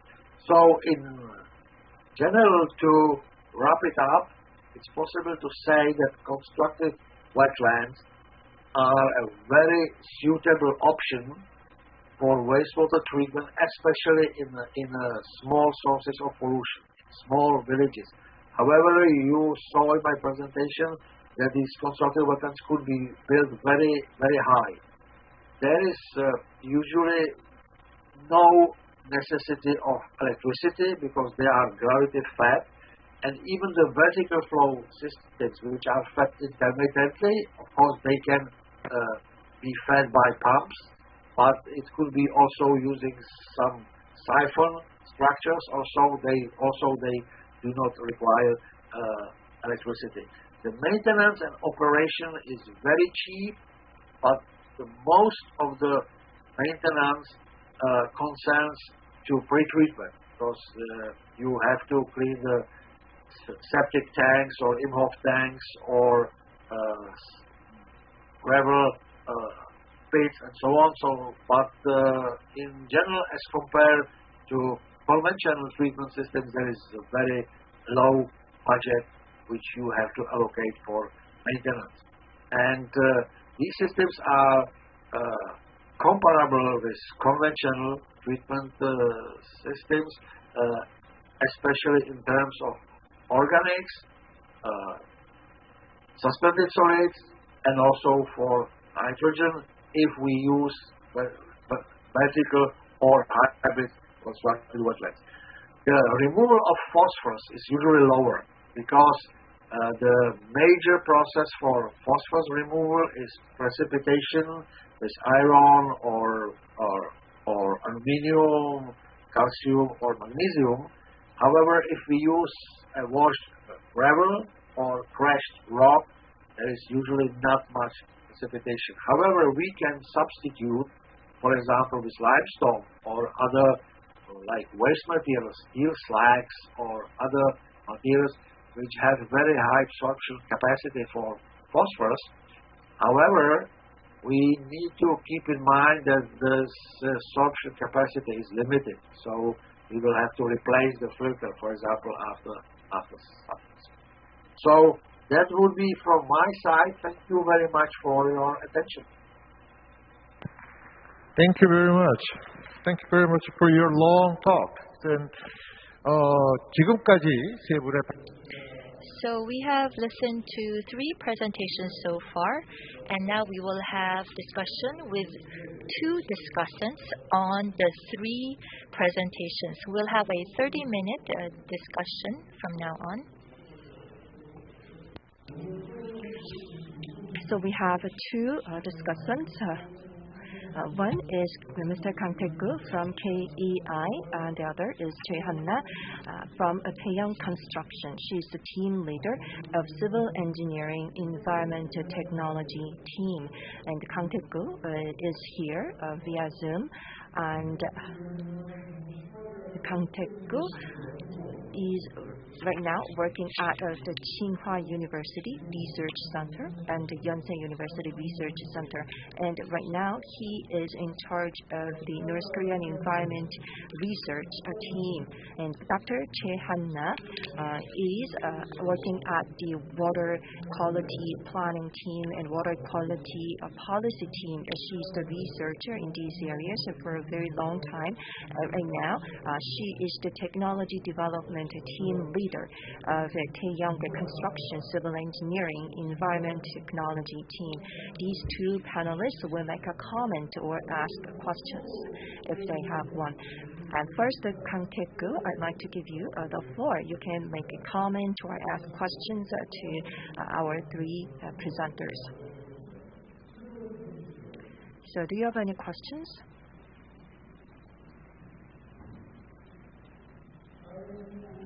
Mr. Kang? Yes, you have the floor. Thank you so much. Good afternoon, everyone.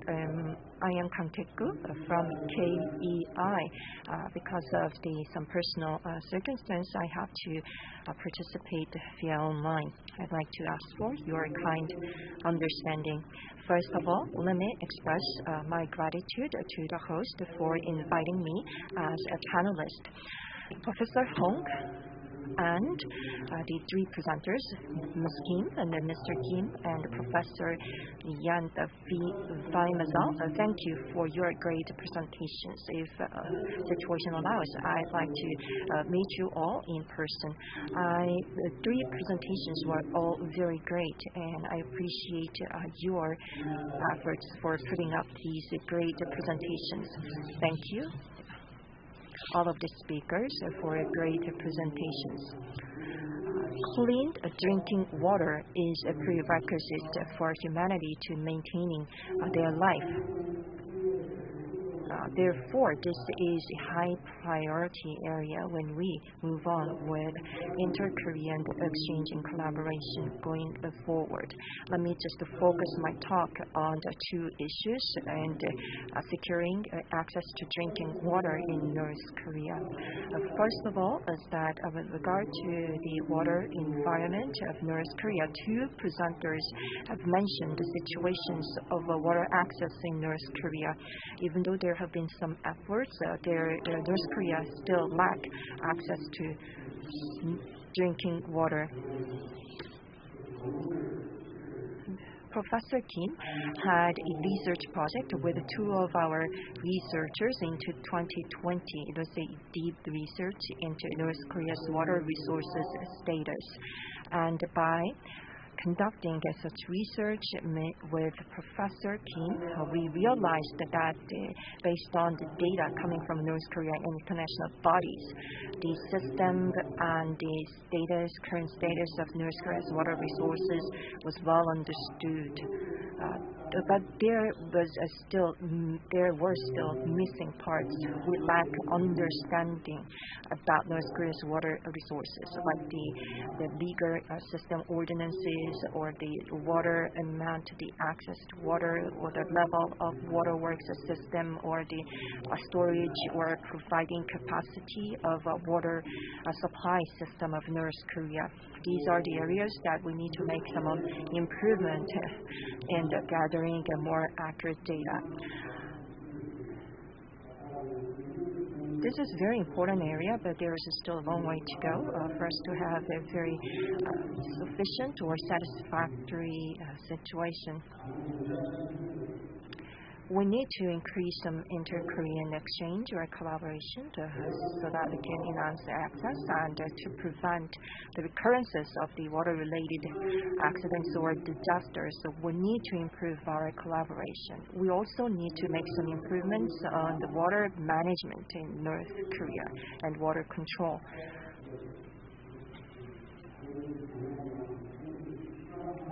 So first of all, we need to build more database about North Korea's water management and water control situation.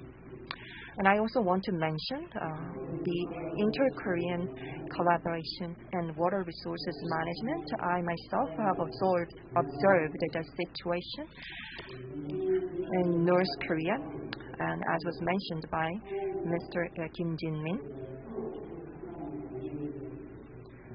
the demand study or demand research is really important if we want to bring North Korea to the negotiating table. We need to understand what North Korea needs in terms of water management.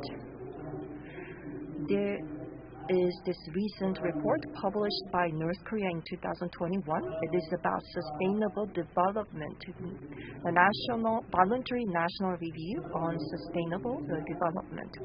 It is a sustainability-free NR.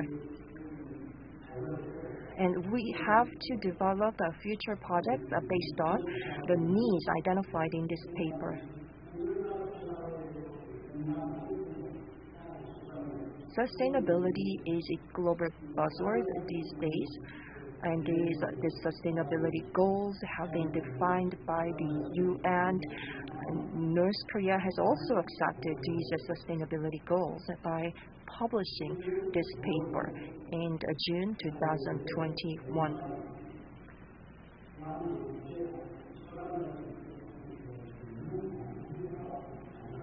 So we need to develop future projects that can contribute to North Korea achieving these sustainability goals. The first goal in Vienna is sustainable management of water resources.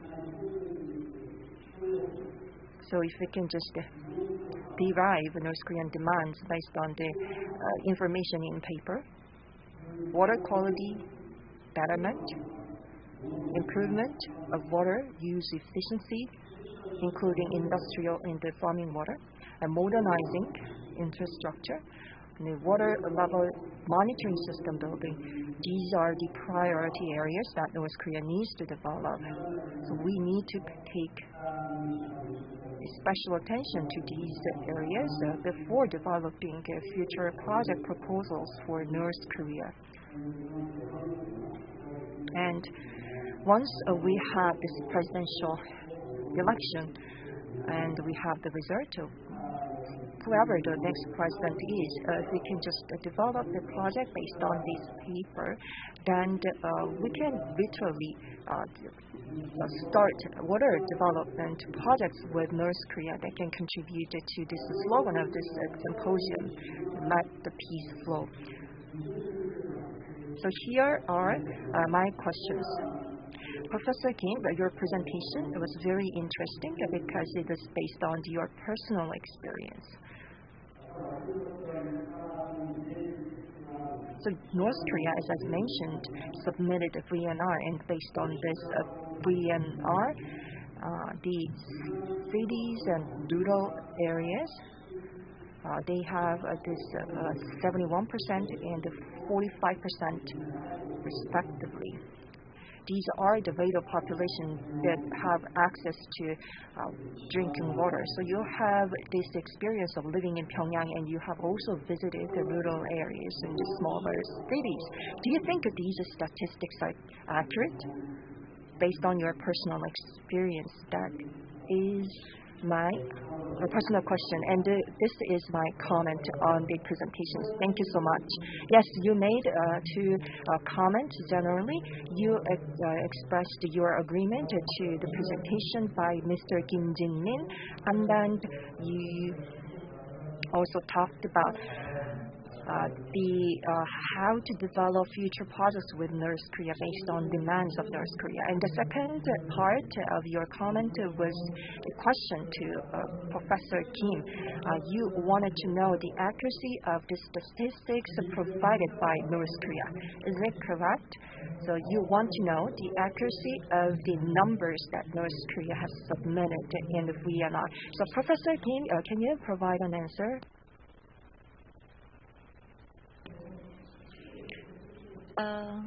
During my presentation, I think the question was on the penetration rate, the water supply penetration rate between the city and the rural areas, whether what's included in the report is accurate.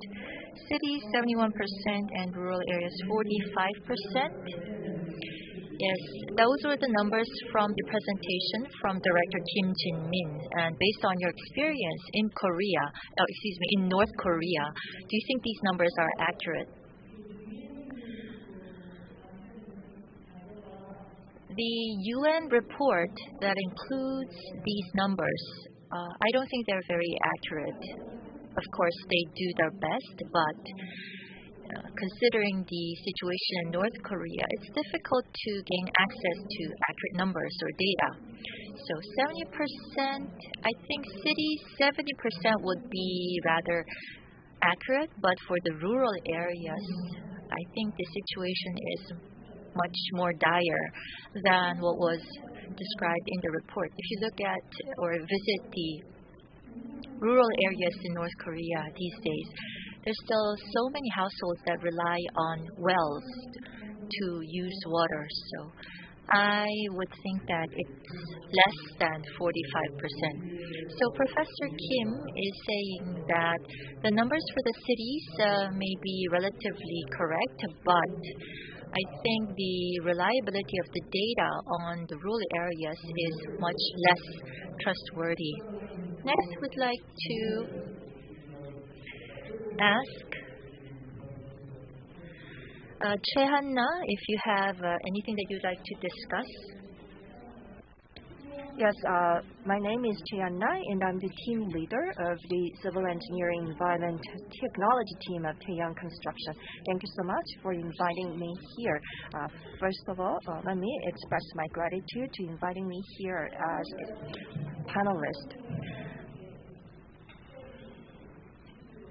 Well, I don't have any specific questions to any of the three presenters, but while I read the presentation slides distributed in advance, let me just make some comments because we are behind the schedule right now. I'd like to be very brief.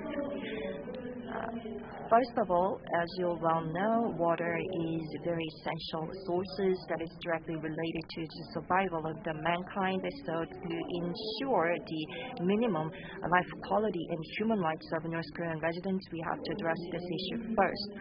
And as Mr. Kim Jin-min has explained, the inter-Korean collaboration projects, when we start these projects, we have to study demands and needs of North Korea first. But I agree. I think that ensuring access to drinking water should come first. Of course, that's a given, but if we cannot have the wastewater treatment facilities in place, then it would reduce the amount of water that can be provided as a drinking water. So we have to also pay the same amount of attention to the storage treatment and the storage treatment facilities. Ensuring drinking water is important, but how to treat wastewater should come together with the water supply issue. I have been studying the technologies for water supply and wastewater treatment, and I'm not expert in guaranteeing access to drinking water, so I will not comment on that. But let me just make comments on how to ensure the installation of water supply and wastewater treatment facilities. I focused on the technology part. Of course, the speaker's comments are right, but let me just add some information to how to achieve these objectives. As Professor Kim mentioned, it is very difficult to have the accurate statistics about North Korea's water resources status. According to some data I obtained a few years ago, there's this research report published by the Ministry of the Environment, even though it is 14 years ago.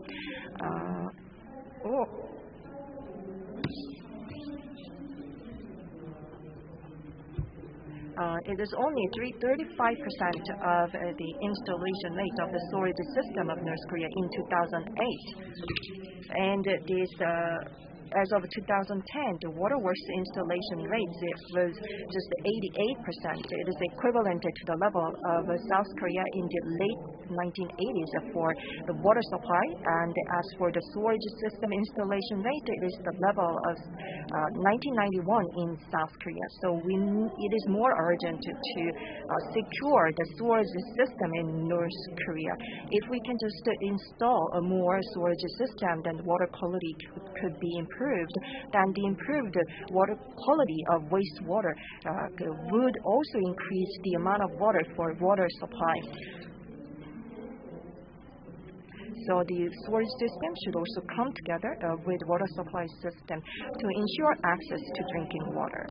With regards to the constructed wetlands for wastewater treatment, yes, that's often used in other countries. But one thing that I wanted to know from the presentation today was how much treatment rate we can expect. What is the treatment efficiency of these wetlands? That would have been very helpful information. In Korea, in early 2010, we did have a lot of research on the constructed wetlands that were conducted. So we looked at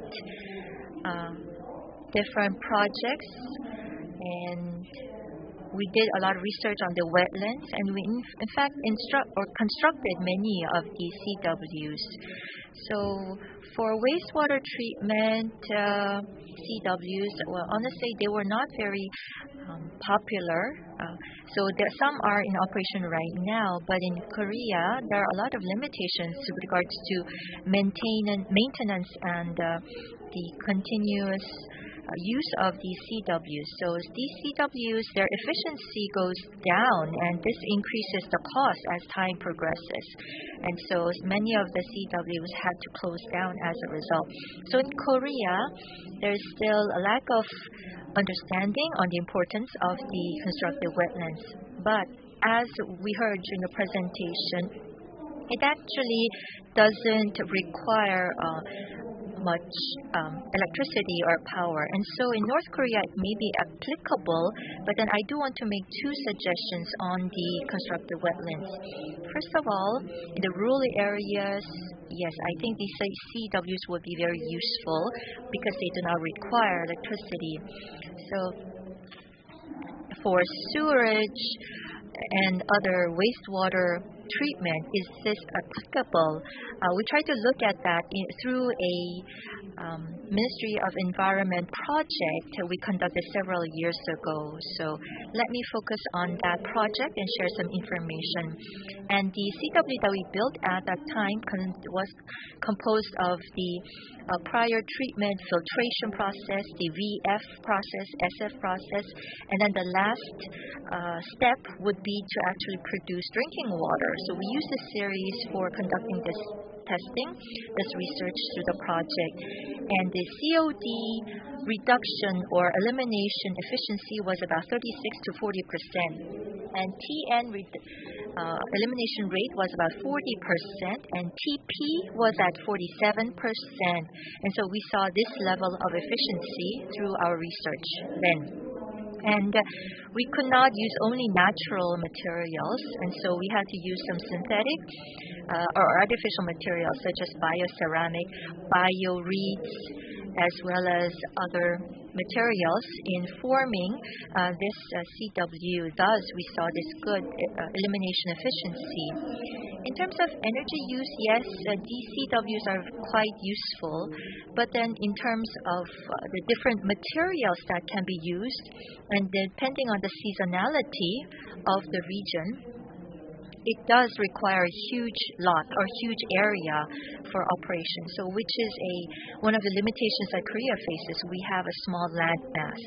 And so I think these are issues that we have to look into further if we're going to apply these CWs here in Korea. And the regular harvesting of these vegetation will be very important.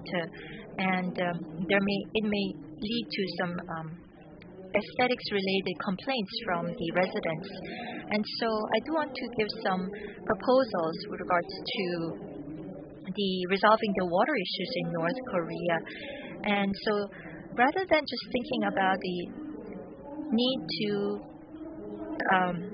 the CWs being used without electricity, I think we need to have more sophisticated approach. Higher energy efficiency CWs and even energy producing CWs are being developed these days, such as the aerobic granular sludge process, the anaerobic treatment processes, and the microorganism fuel cells, anammox, and other low energy or energy producing type of wastewater treatment technologies are being right now. And so it's important for us to try to reach two goals with this single stone, which is to treat water and also secure more water supply.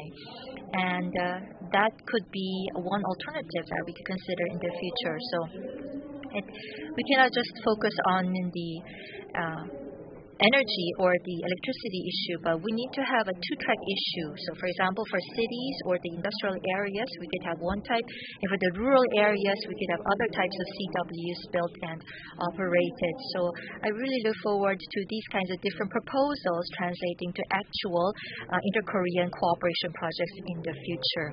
So as a water treatment expert, I think you shared with us a lot of technical information.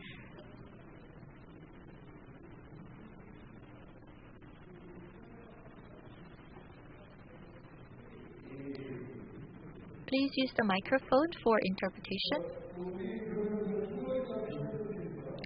So since we heard the translation, Professor Vima Zal, since you heard about the different proposals or the limitations of the constructed wetlands in Korea, can you share with us some information about how we can overcome these limitations of the CWs?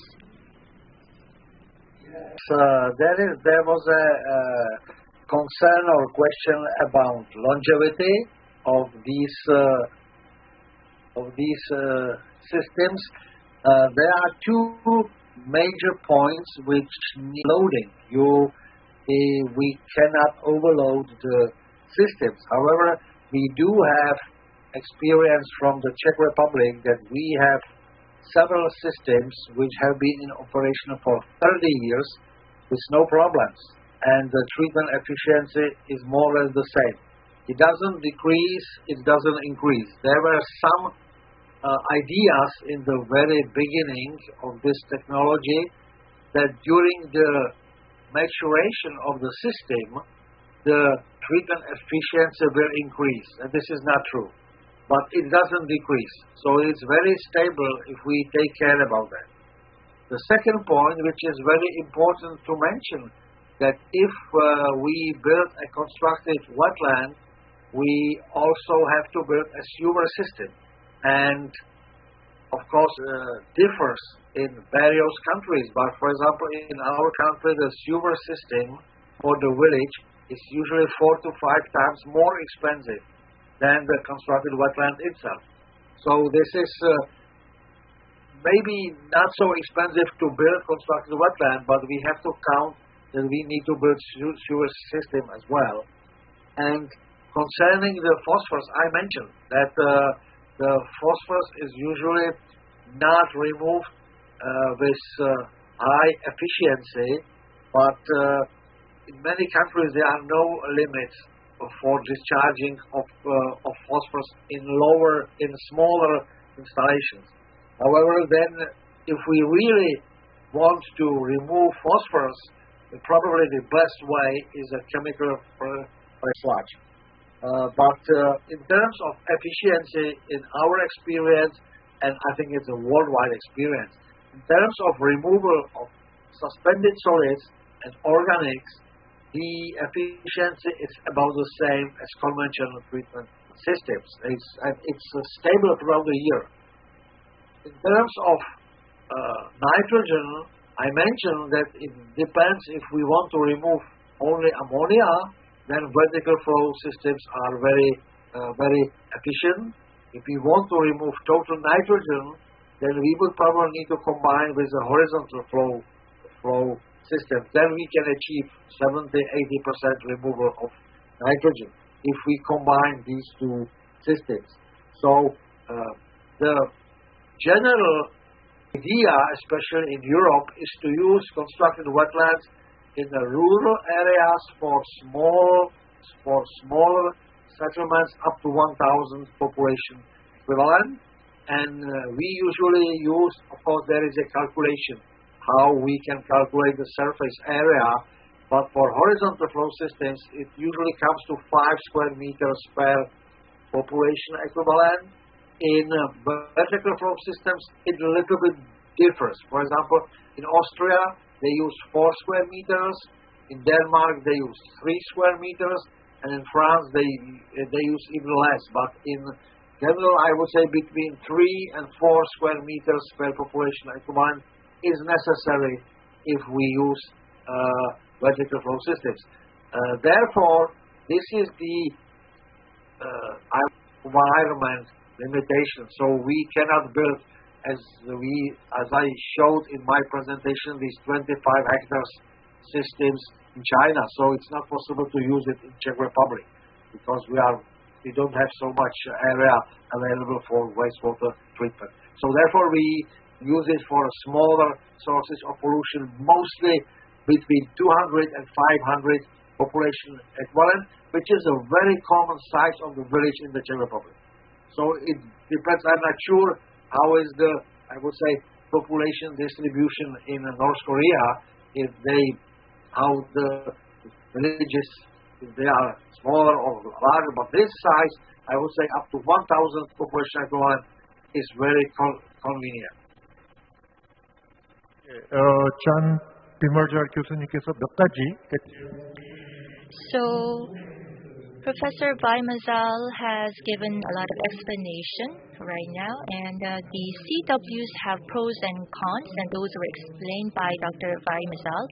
And Dr. Chehanna of Taeyong Construction talked about the limitations as it applies to North Korea, and so those are with regards to the technical issues, what is the PE, what should be the area of the CW, what types should, I don't think this is the time for us to decide on those technical issues right now. So in session 1, we looked at the situation in Pyongyang with regards to the residents' use of water from the presentation of Professor Kim Soo-yeon, and Director Kim Jae-min talked about the actual inter-Korean water cooperation projects. And anyone else who would like to add? And Professor Vaimazal right now talked about the 500 PE and gave some explanations, but on average, there's a 180 liter of wastewater produced per capita right now. So if it's 1,000 people, it would be about 18,000 tons of wastewater, or much smaller than that. And so because for the rural areas with huge land area, it's okay for them to have the CWs constructed and they would work well.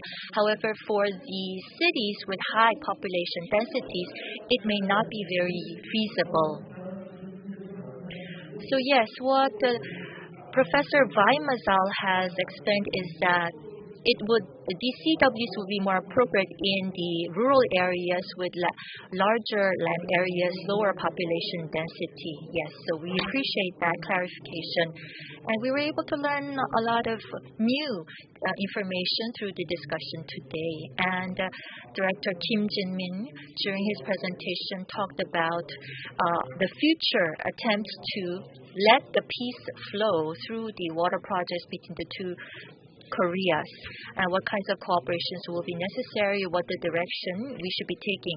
We need to have continued the discussions about this future, this direction.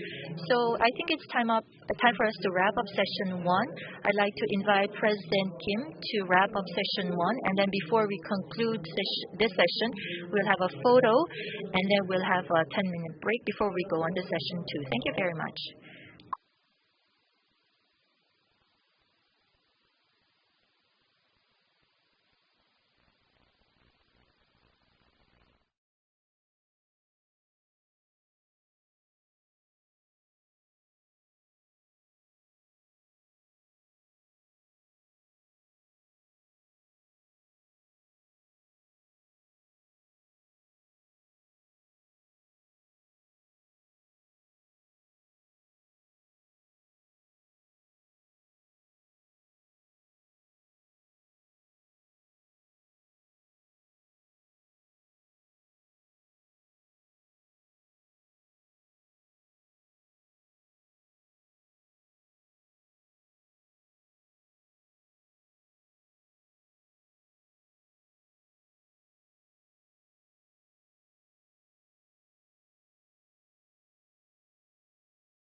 here often, and so we're going to have a very special session too today. We have 3 presentations and 2 discussants who will be participating in this session. First, we have Professor Bradley Tatar of UNIST, who will be giving the first presentation. And he'll be talking about the biopolitics of water, resource, infrastructure, and hydrosocial configurations. So if possible, I'd like to ask the speakers to speak within 20 minutes time limit. So Professor Tatar, please go ahead with your presentation.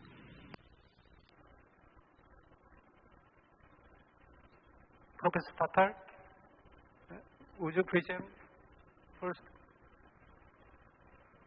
Professor Tatar, you have the floor. Can you hear me? Hi, can you hear me?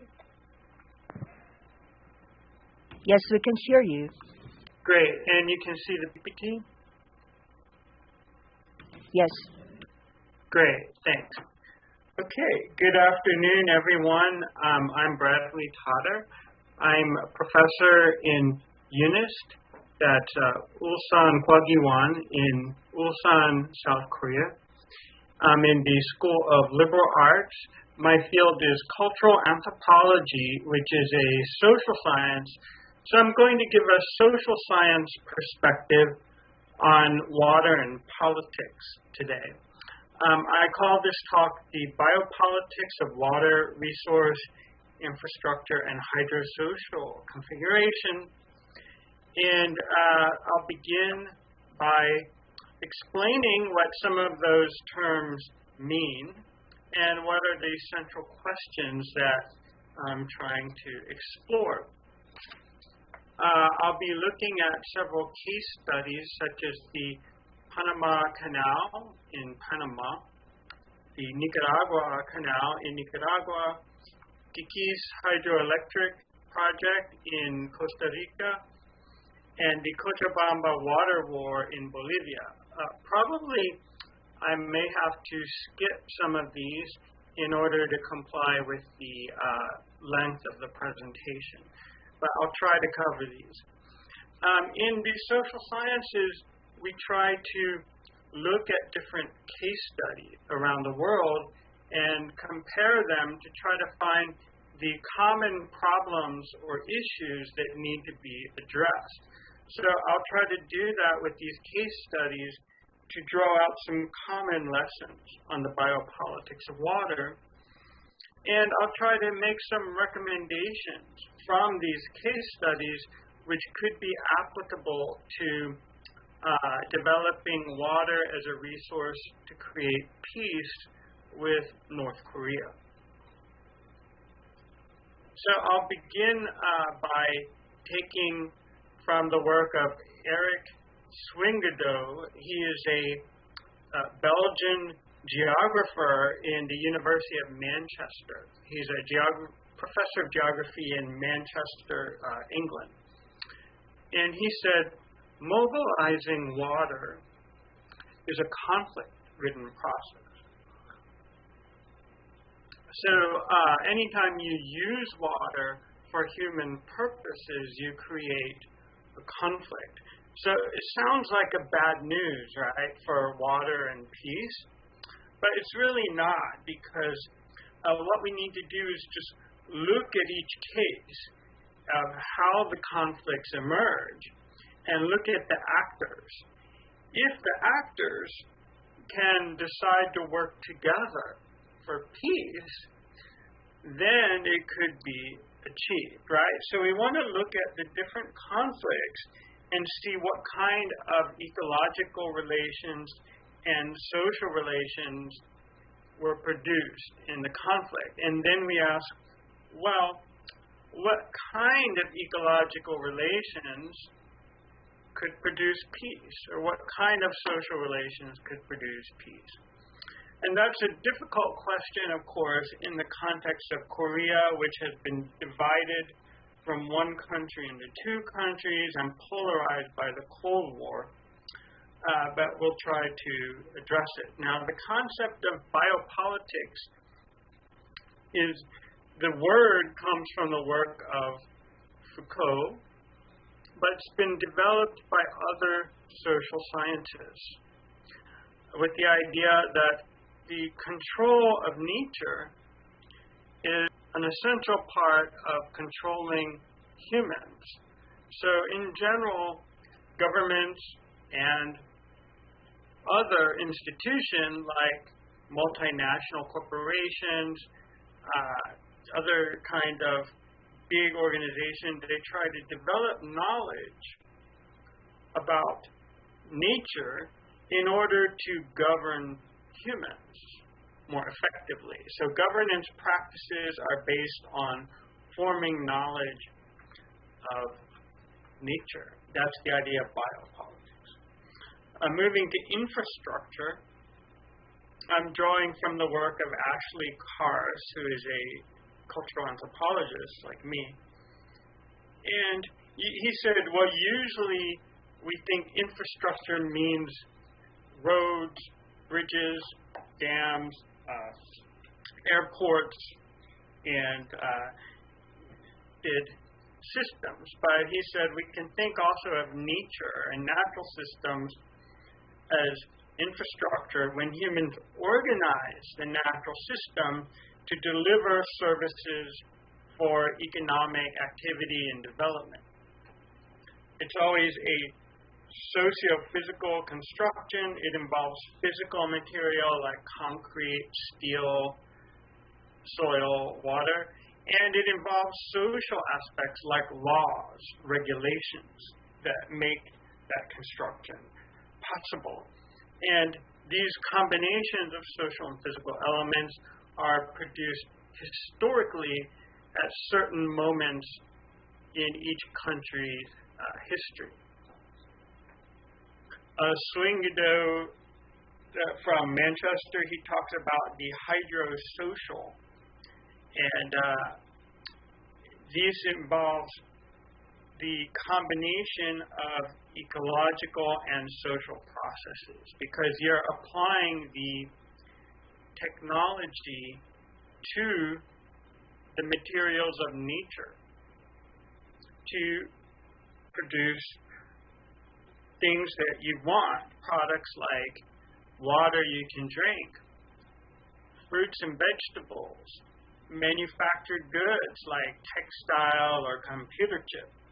But whenever you make a product like that with water, you enable certain outcomes and you enable certain actors to take a benefit, like the farmer, like the person who drinks water, right? But you're also disabling other actors who won't benefit. So there's always the winner and the losers of this hydrosocial and losers, so therefore it's always political. And the public, generally people in the public are more aware of this. So you can even see the TV show like this in the U.S., the Water and Power California Heist, which showed how in California some people don't even have water for taking a shower or washing dishes. They don't have water in their house to brush their teeth. So you think this is only in North Korea? No, actually even in the USA there's houses like that. Why? Because water, which is the public resource, has been taken by some big actor, some big agricultural company to control of the California water supply, right? So when one actor gains more access or control, other actors, like regular consumers, may lose access, right? So this is the kind of problem that we need to look at, right? So this access to water or exclusion from access, when we apply it to the question of creating peace with North Korea through a water project, here's the question we need to ask.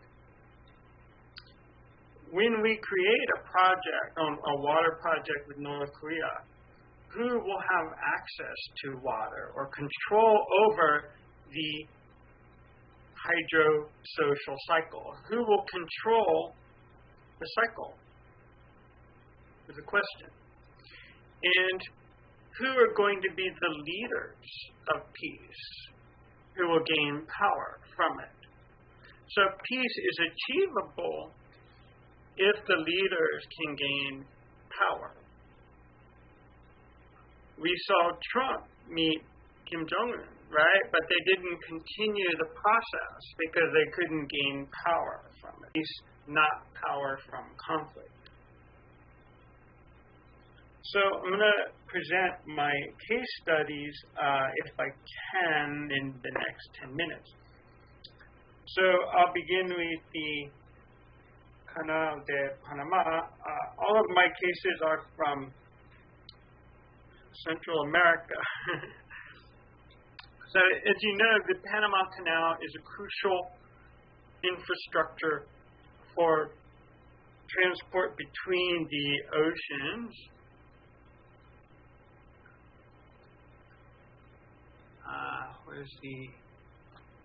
So the Panama Canal is here in the narrowest part of the Central American Isthmus, located between between South America and North America. So it's here, and it connects the Atlantic Ocean with the Pacific Ocean for ships that need to travel between the two oceans. Now, the Panama Canal was built in 1911. Before that, a lot of Americans, during the gold rush, when people were going from New York to Nicaragua, and then go across Nicaragua, and then get on a boat here, and then go to California, right? So someone recently had the idea to make a new canal in Nicaragua, which I'll talk about momentarily. And another country I'll talk about here is Costa Rica. And I haven't been to Panama, but I've done research in Costa Rica and Nicaragua, so these are just some countries that I know well. But returning to Panama, so the Panama Canal connects the two oceans, and it needs enough water for 40 or 45 ships to cross the canal every day. Every ship needs 2,336,396,680 liters of fresh water for each ship. That's equivalent to what 500,000 Panamanian citizens need for their daily water. And this is fresh water. Panama Canal is not salt water like Suez Canal in Egypt. Panama Canal depends on fresh water from the basin that's drained by 6 rivers. So there's a lot of potential for damage to the canal if there's a dry period, a drought, because it does depend on fresh water. Now, this system, it was built at the beginning of 20th century, and it includes 2 artificial lakes, Gatun Lake and Alajuela Lake. These were created by the builders of the canal. They are not natural lakes. And these provide the supply, these lakes provide the supply of fresh water that's needed. At one part of the canal, the ships travel through Gatun Lake, and before that, they travel through the narrow part of the canal. So the two aspects of the canal system are the engineered infrastructure and the social infrastructure. The engineered infrastructure includes locks, dams, reservoirs, and the hydrographic stations that were constructed at the beginning of the 20th century. And later they developed land use planning, environmental regulations, and community-based management as part of the system to provide the fresh water.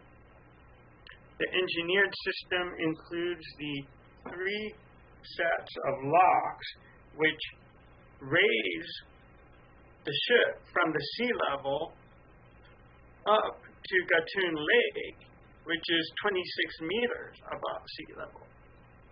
They cross the isthmus, and then there's locks that lower them back down to the sea level, a process taking about 10 hours.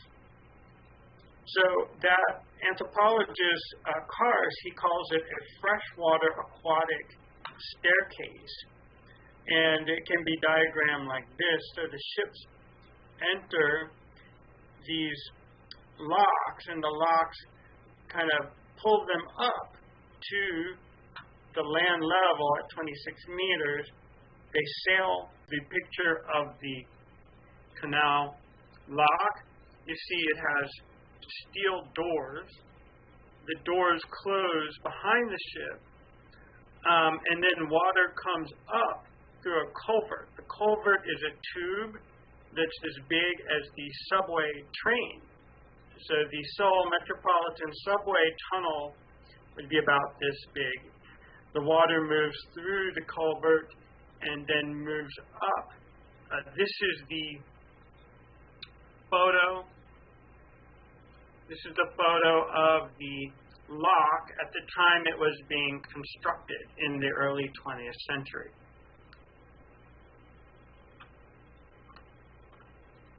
And here you see the aerial photo with the ships waiting for their chance to enter the lock.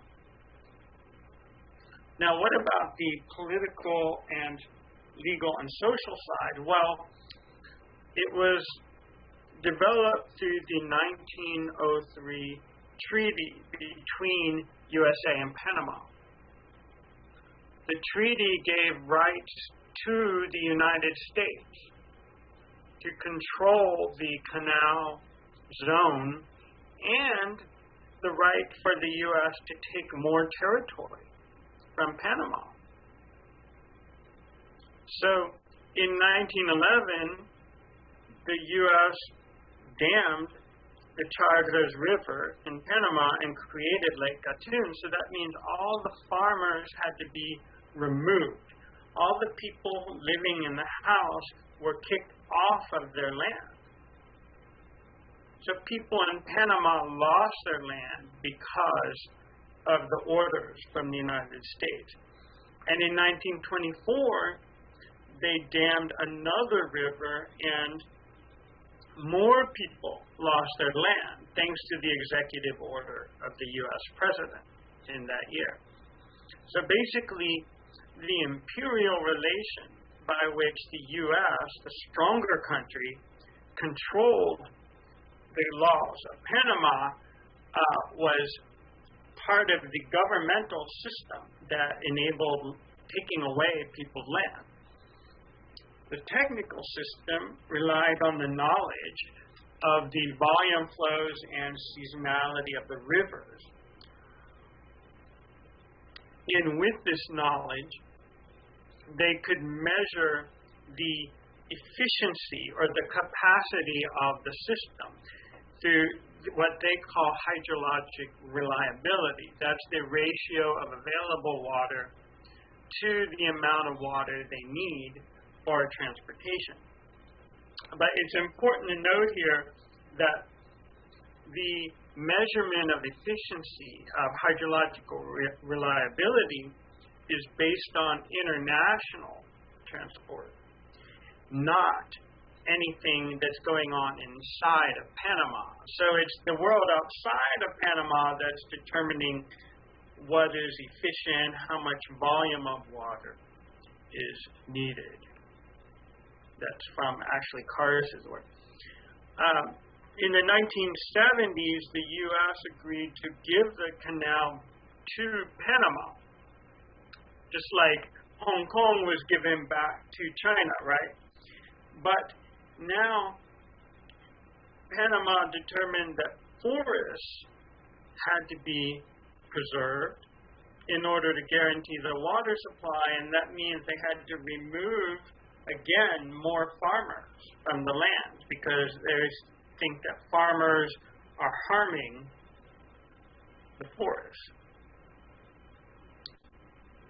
Okay, let me try to move forward quickly to the Nicaragua case. So in 2013, the country nearby, Nicaragua, decided to create their own canal, the Nicaragua Grand Canal, with the government of Nicaragua approving a concession to HK Nicaragua company, development investment company. It's a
Yeah.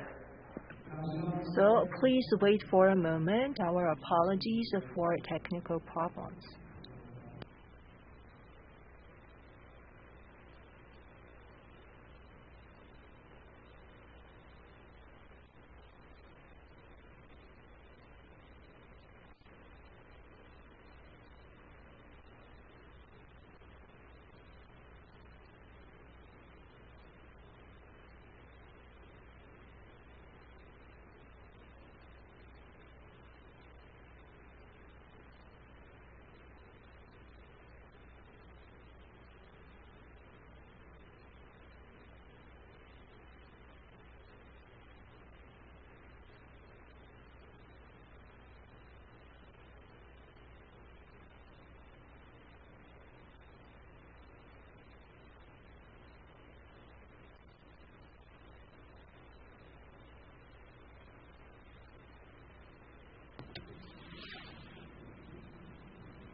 So has that been addressed? So our apologies. Professor, you can go on. Professor Tatar, you can go on with your presentation.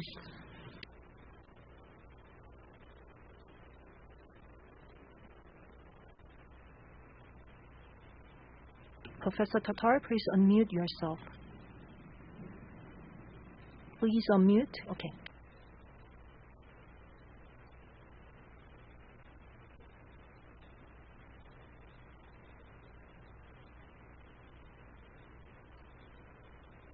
Quickly approved the project without any clear plan for conserving biodiversity or protecting the environment or for mitigating the social impacts. There was also a lack of feasibility, and it suffered many delays and setbacks. In 2018, the investor, Hong Kong and the National Development, closed its business, and because the capital was gone, the plan was indefinitely canceled. Okay.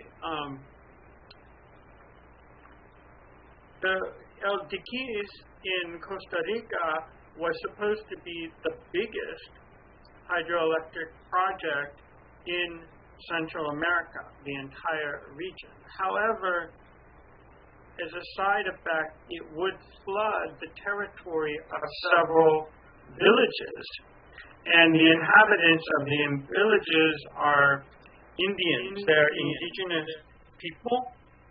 So this is the Teraba people protesting against the dam, which would flood their land and destroy their houses. So the United Nations intervened. And the United Nations tried to set up a mediation process that would give the indigenous people a chance to have their voice heard, as well as to hopefully continue with the dam. However, the indigenous people did not agree. They didn't want their lands taken away or destroyed, because their land is of great value to them, more than just economic value. And after already $146 million were spent, they had to cancel the project.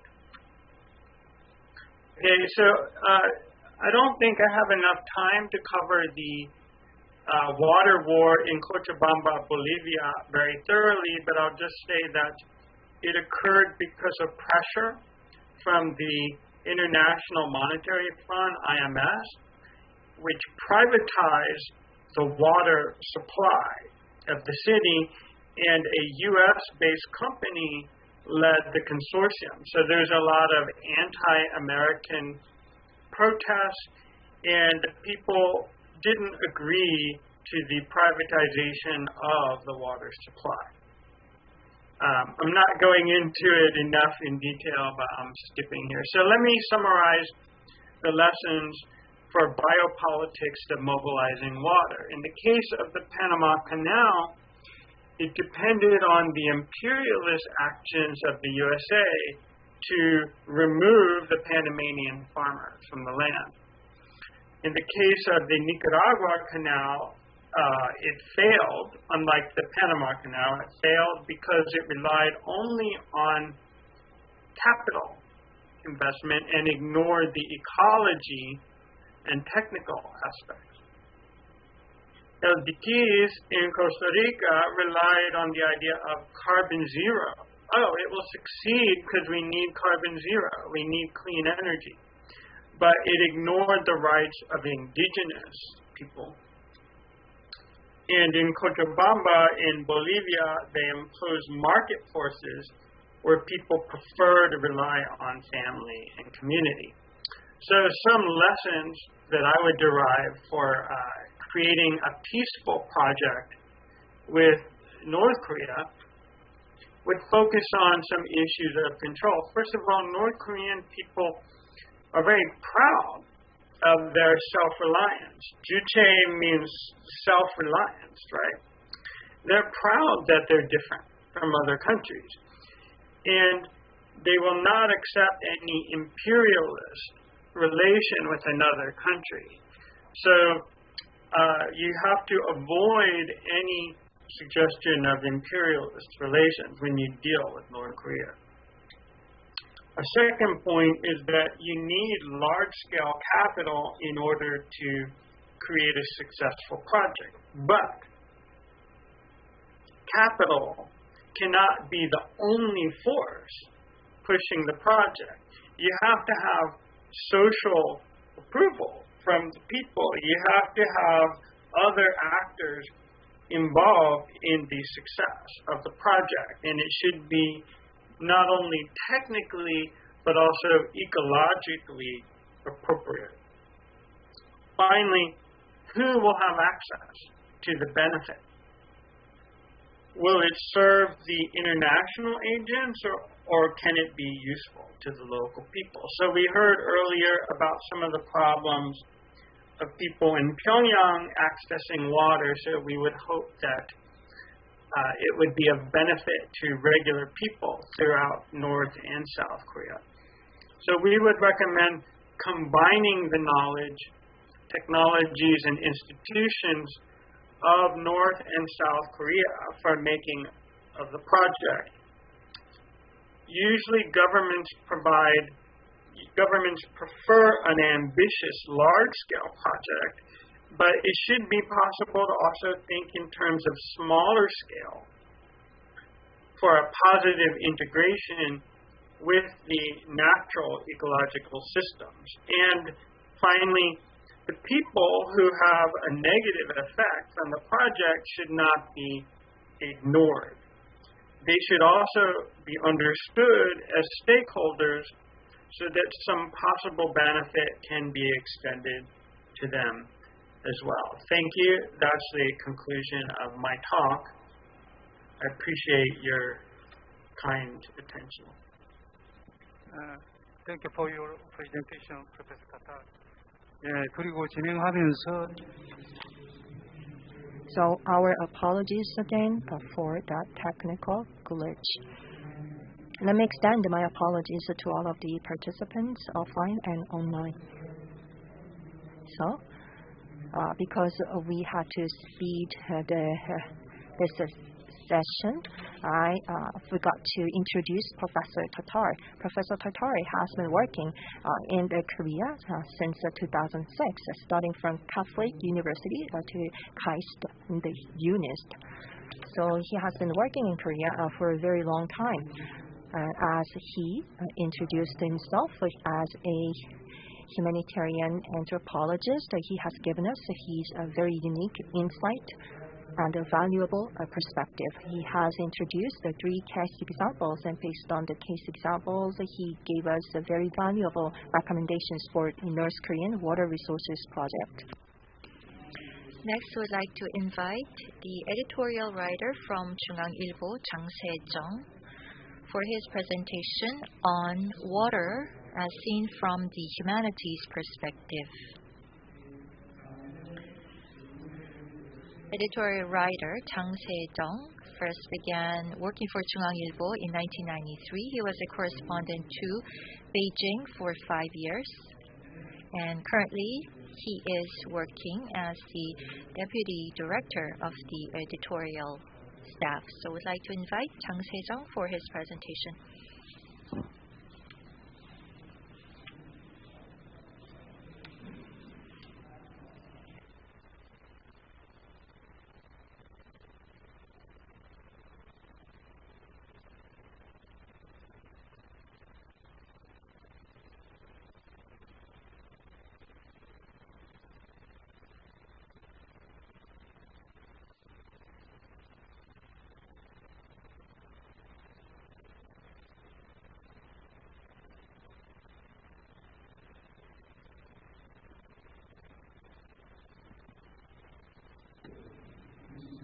Can you hear me? It's nice to meet you today. I am editorial writer from 중앙일보, Jang Se-jung. So today I will be presenting on my personal view because I don't represent the 중앙일보. I'm not the CEO of 중앙일보. So I'd like to thank President Kim Sun-hyun of North Korea Water Society for the invitation, and I'd like to thank Sungsil University and K-Water as well. So I see that the presentations are given mostly by people from the sciences field. So I will be speaking from a liberal arts perspective. So I apologize beforehand before that. I am not an engineer. I did not major in the water resources, the technology side of it, or the engineering side of it. But I do want to share with you my views on water from the perspective of humanities. Water is the origin of life, the source of life. That is my first proposition. As you know, water takes up 70% of the human body, 75% of the Earth's surface, and the water is indeed, or the Earth is indeed the planet of water as a result. And when the fetus or the embryo is inside the mother's womb, 98% of the amniotic fluid is water. And a ancient Greek philosopher had talked about the basic elements that comprise the world, and Plato and Aristotle also developed this principle further. And aqua, which is one of the basic elements, is water. So it is the source or origin of life. And Kim Dae-jung, during his fasting protest, fasted for 23 days. And if you don't take in food for 3 weeks, you will die. But then for water, if you don't drink water for just 3 days, you're going to die. And so for those of you who are planning on a fasting protest, please remember to at least drink water and salt. So this shows that indeed water is the very source of life. As I was preparing for my presentation, I was quite surprised to know about the different interpretations on the origin of water. So still, there is a lot of debate over where water came from. Scientifically, there is no theory that explains 100% where water comes from. So there is a theory that says Big Bang, which happened 30 billion years ago,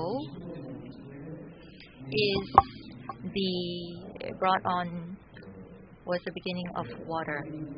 And so this water, how was this formed in the first place? I mean, there are different interpretations and theories that have been developed. So there's the Big Bang source theory.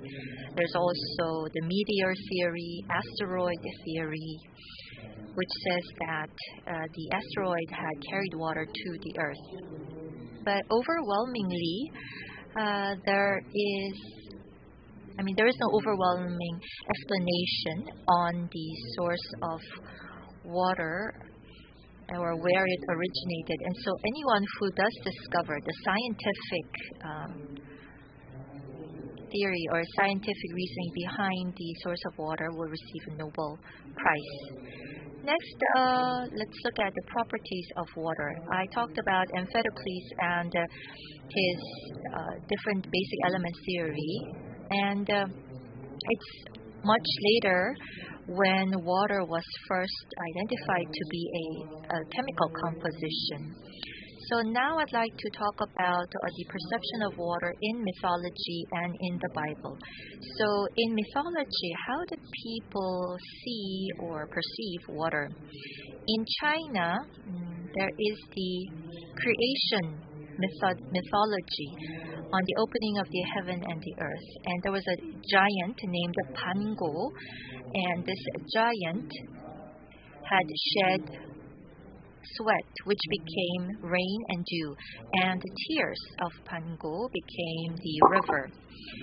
And there is the Miao, which is a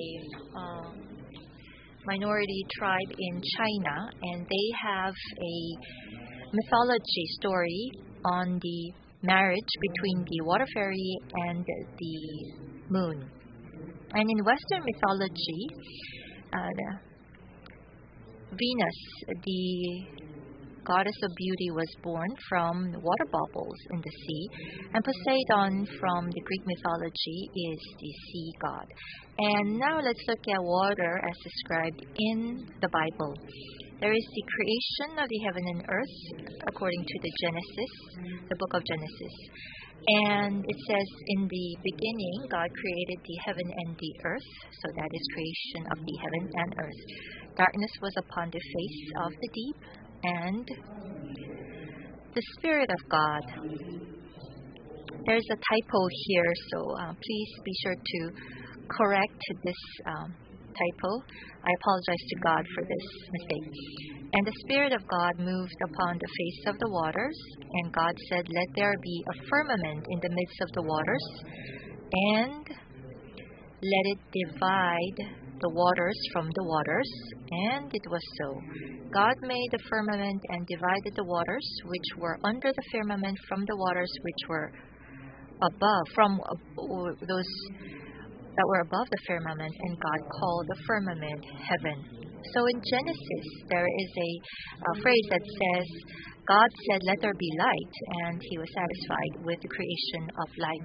But he did not, there's no direct mention of God creating water. It seems that water existed already before this saying, this statement from God. And so I think this is very interesting description of water.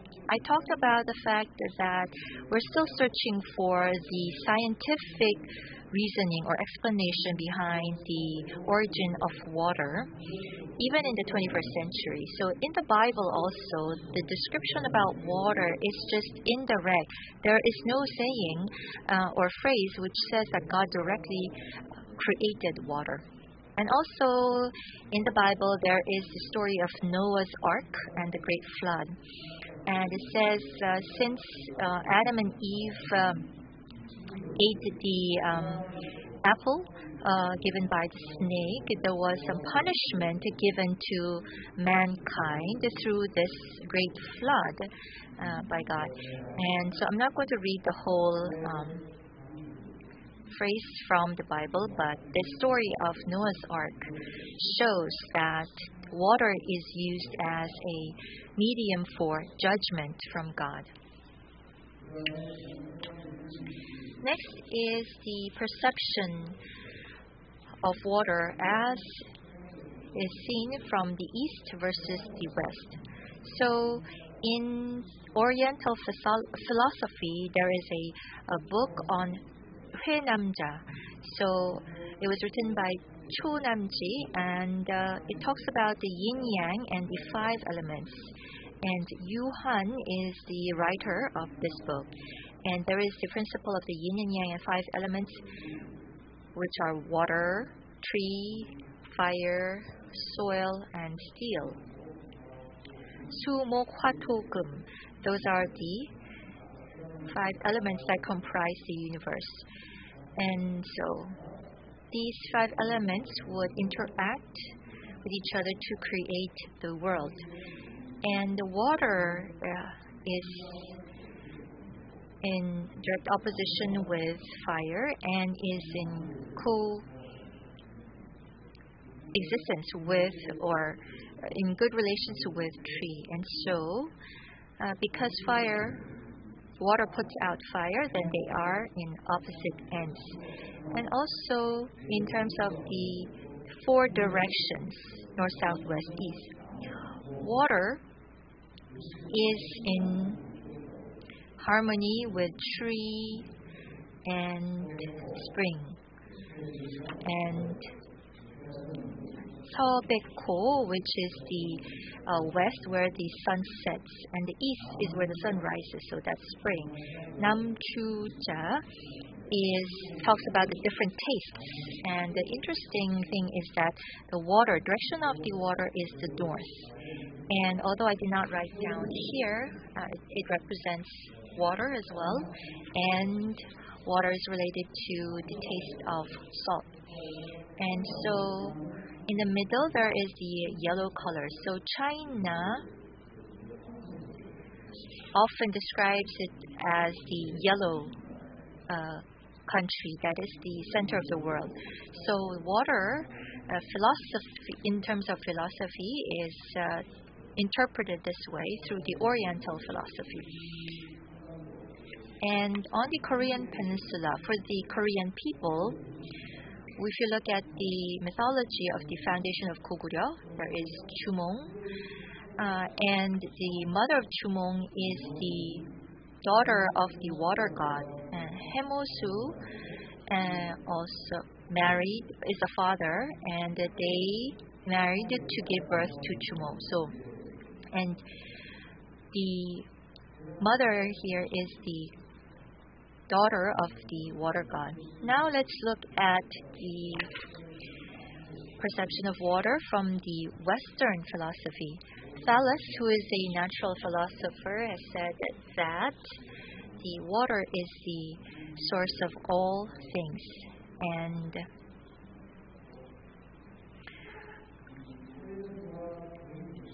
water is a basic element of all things. And so this led to a shift in the perception from a mythical worldview to a scientific worldview of water.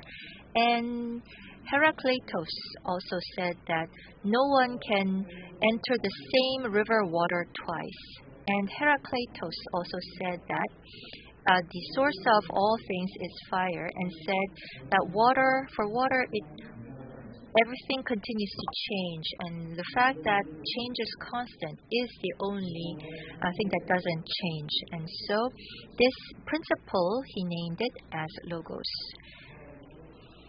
Next, let's look at water as described in the classics. I cannot cover the Western classics here, so I'll be focusing mostly on the Oriental classics and how they described water. I think very highly of Lao Tzu, and so in Lao Tzu's book, Tao Te Ching, or the Book of the Way, there is the phrase that says Sangson Yaksu, which means that the pinnacle of goodness is like water. What this means is that the noble and the purest good, the most beautiful, the best, the most excellent, most ideal, that was Tao, or the way according to Lao Tzu, and this is like water. So if that's the case, what are the virtues or the properties of water that made Lao Tzu describe it this way?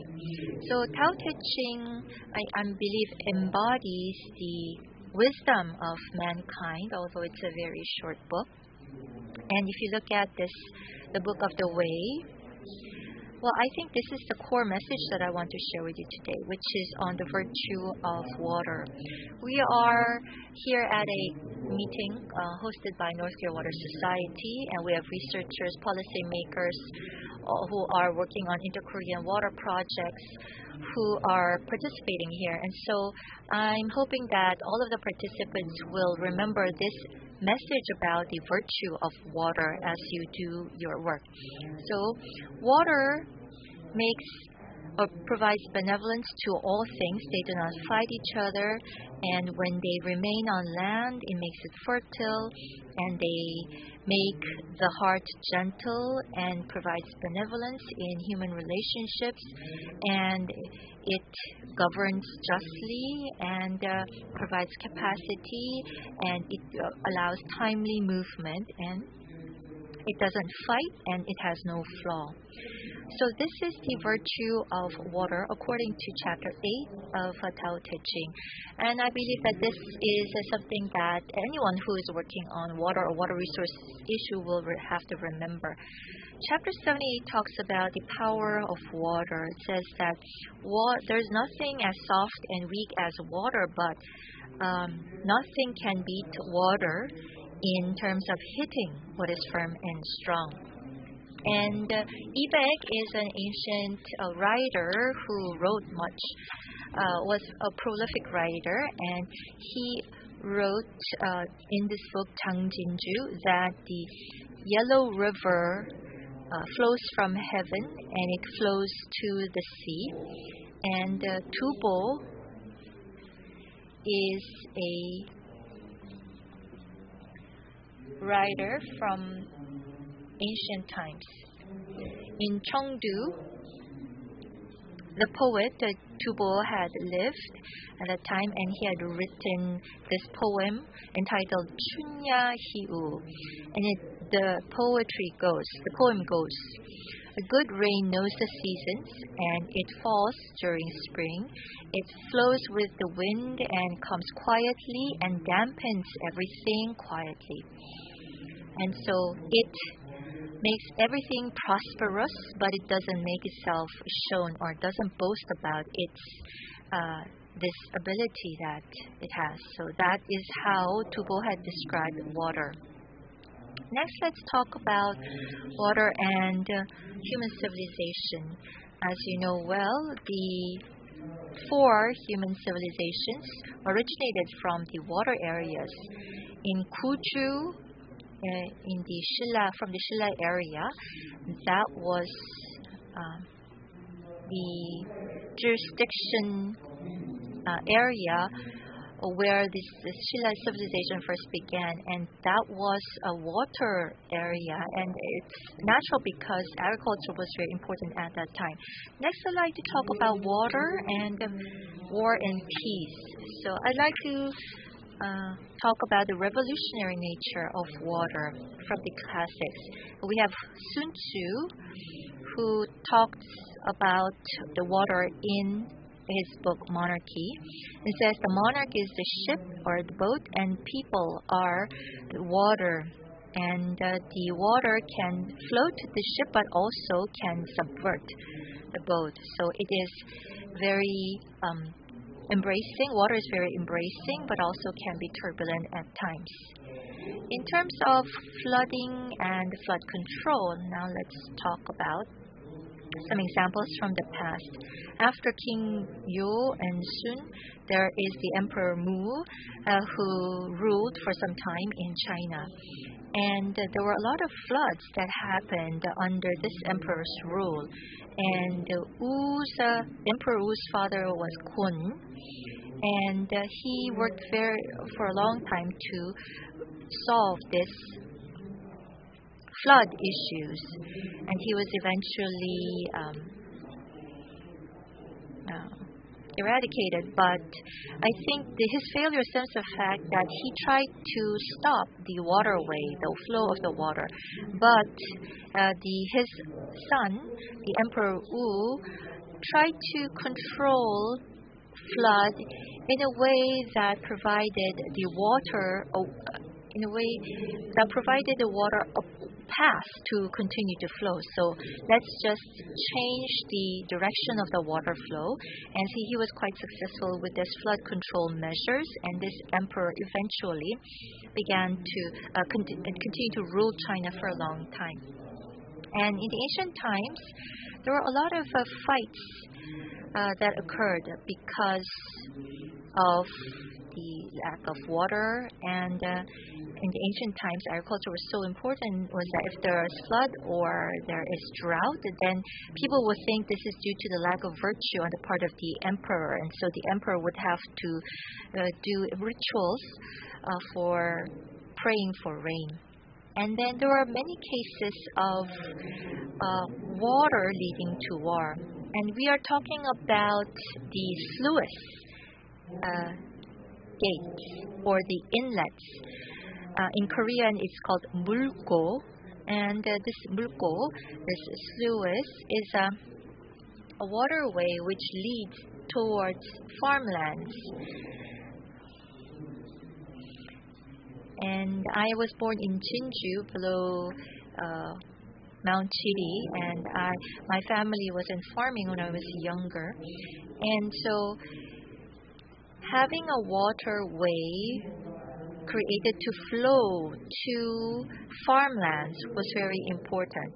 And the water would have to flow naturally from the highland farms to the lowland farms. But the problem arises when there is drought, because this sluice or this water inlet would be critical to survival. And so all of the farmlands were connected, but those farmlands in the upper side, they would stop or block the waterway, the Suez, and the farmers in the lower area would engage in revolt because they were not being provided with water from the uplands. And there is a saying, there's a proverb that says, the fight over water Suez knows no brothers, which means shows the severity of this issue. And Malaysia became independent in the 1940s, 50s, and the water produced in Malaysia is shared very well with Singapore. So water obviously can lead to peace as well. And also between North Korea and China, there was an agreement between the two countries on sharing the water from the rivers. And now I'd like to talk about water and the future of humanity before I conclude. As you know well, we are faced with the climate crisis and many natural disasters. And in 1995, at the Rio meeting, March 22nd was declared as a Global Day of Water. According to the World Resources Institute, it says 17 countries and 2 billion people from 17 countries are suffering from water shortage. And by 2025, Korea will become a water scarce country. North Korea already is a water scarce country. Among 164 countries, it is 69. And I also talk about the water explanation of mankind. So ultimately, I tried to talk about water from the humanities perspective, talking about the war and peace over resources and how it is described in the different classics. But water is the origin of life, and any attempt to monopolize this water resource is bound to lead to crisis and conflict. And so we have to find ways to share water resources. And the virtue of water, as I described earlier, the fact that it provides benevolence to all things, that is what we have to keep in mind as we try to approach the issue of water and water resources cooperation between the two countries. And so that is going to lead us to letting the peace flow, letting the peace water flow. Yes, thank you very much. Water is something that we use on a daily basis, but I didn't know that there was so much philosophy and wisdom behind this water. So earlier, we did hear through Professor Tatar's presentation also, but I think water and water control or flood control are very important tasks that all countries face. So that was emphasized also in this presentation. Lastly, we'd like to go on to the presentation by Lee Jae-seok. He is the headmaster of DMZ Ecology Peace School, and he will be delivering a presentation on the water that gives life. Headmaster Lee Jae-seok is a CEO of Paju에서, which is a newspaper cooperative. He has published 2 books in 2010 and 2016 about Injin River. And as you can see from his writings, he knows how to write. And not just a good writing skill, he has a very deep philosophy that can touch many people's minds. Headmaster, you have the floor. Good afternoon, everyone. My name is Lee Jae-seok. As was introduced, the compliment that the moderator has just given me makes me lost for words.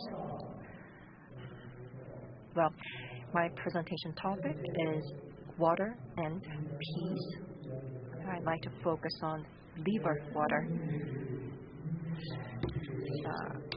I am living near Indian River. So when I talk about Indian River, I can touch upon this issue of water and peace. I believe that Indian River is the river of division. But after hearing the presentations, I now change the concept. It is not a river of division, it is a shared river. It changes our perspective when we see Indian River, when we talk about potential unification of the peninsula. Paju Publishing City is also located near the river, the place where Han River and Indian River meet. And this is why this place is called Kyoha. This means this intersection or an encounter of rivers. This is the biggest Dumulmori. Dumulmori means that two rivers meet.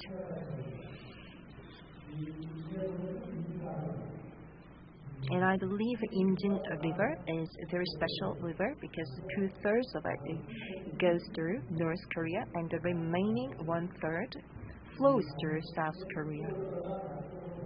So it flows from North Korea to travel through South Korea, where it meets Han River.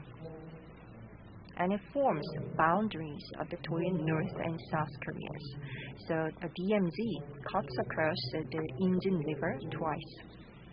This is the background information about Indian place for transportation, where people travel. The Indian River was written in the ancient historic Stone Age.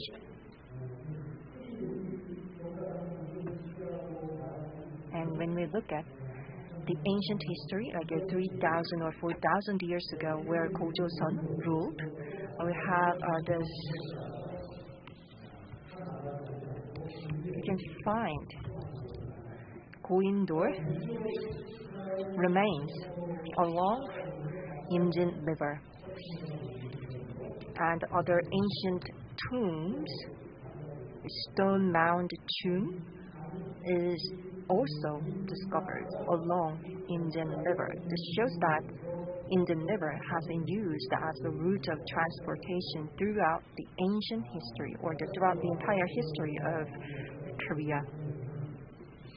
And during Goryeo and the Joseon era, the capital of Goryeo, Kaesong, and Hanyang, the capital of Joseon, Indian River is located between the two capitals of Goryeo and Joseon respectively, serving a very important role during those times. So this is the river where our civilization prospered. When the river was frequently used, civilization prospered, and the river was not in use, civilization was halted. Because Indian River is located at the center of the Korean peninsula. So if you look at its geographical location, it starts at the central part, and then it goes through the Korean peninsula to go out to the West Sea of the peninsula. So geographically, it is very well situated, and without going through Indian River, you cannot go to any place of the Korean peninsula. And this very important river has been disconnected for the past 7 decades.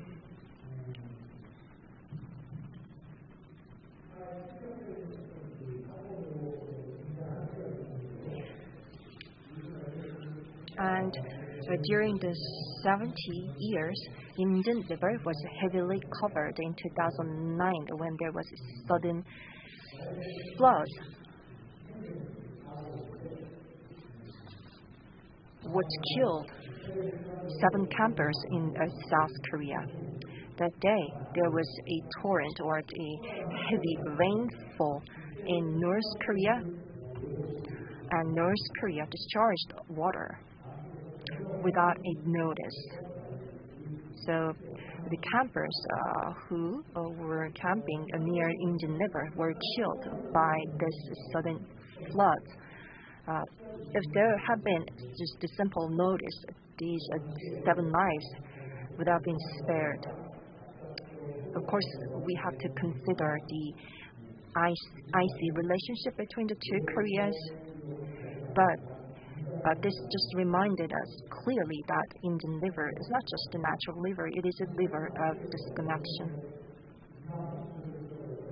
Back then, South Korea was building Gunnam Dam, which caused the controversy because it's very close to DMZ. It didn't have any big capacity to store water, and it can just provoke North Korea. That was the concern. But after this incident that killed 7 campers, now people started to support the building of Gunnam Dam because it can help South Korea to take counterattack to North Korea whenever North Korea discharge water without notice. So Gunnam Dam is also the result of the Cold War, rather than to serve the purpose of storing water or control or managing water. So let me introduce a novel titled Lim Jin-gang, written by a North Korean writer. It was also published in South Korea as well, and the storyline follows a young couple who was separated, and the wife who was living in North Korea cannot leave her hometown because she wants to be reunited with her husband. And let me just read off from that novel. That what will happen to Lingang Wetland and Yeoncheon Wetland? Before the ceasefire line was drawn, Injin River was one flow, and we had one wetland and one waterway. What if we build a pumping station bigger? Our peasants wanted to do that. So the foundation for the pumping station got bigger, and bigger generator and the pump arrived. The sign said, Unification Pumping Station. This describes the project for a pumping station which mobilized the North Korean residents nearby. It was to control and manage water so that South Korean people can also benefit. But the known result within the novel was that this dam or pumping station did not help farmers in South Korea. It just gave damage to the South Korean people. So unlike or against the wishes of the North Korean people and against the wish of the wife who has her husband in South Korea, this pumping station just gave death to the South Korean people against its intended purpose. And I think this resembles or mirrors the reality between the two Koreas. There's another story before the ceasefire line was drawn. The ceasefire line was so artificial, and one house was divided by the ceasefire line, so the northern room has become North Korea and southern room has become South Korea. And there's this very famous Yeonbaek plateau or Yeonbaek field which produces much crop, and those living in most of the field belong to South Korea, and the reservoir or the water reservoir that provided water to the field that belonged to North Korea. So North Korea just cut water supply to Yeonbaek field. So in response, South Korean peasants or farmers, they formed a delegate and then try to have negotiation with the North Korean authorities. This is the real story. And Donghwa Daily covered the story in May 20th, 1950. With North let the water flow, Yeonbaek farmers held an assembly and sent their representatives while making an appeal to the government. The representatives are having an unofficial negotiation with the North Korean authorities. That is a part of the article. The government-to-government negotiation did not take place. They didn't have any trust toward each other, and they were in confrontation. So they didn't provide any solutions. So urgent farmers, they formed their own delegates themselves and sent the representative to North Korea for negotiation. What should be noted here is that South Korean government turned a blind eye to this very strange negotiation because they couldn't stop the negotiation, even though they cannot be leading this negotiation either. But after the Korean War, most of the Yeonbaek field just went back to North Korean territory. With this, all of the efforts were in void, and the problem was just solved without having any negotiation. So in the novel Lim Jin-gang, North Korean farmers, they wanted to send water down to South Korea, and the farmers in Yeonbaek field, they wanted to have a negotiation with North Korea without the approval of the government, even though they believe that North Koreans are just a bad communist. And I believe that this is because water resources are beyond ideology or the political confrontation. Water has to flow. And making water flow is an urgent need for farmers and ordinary people.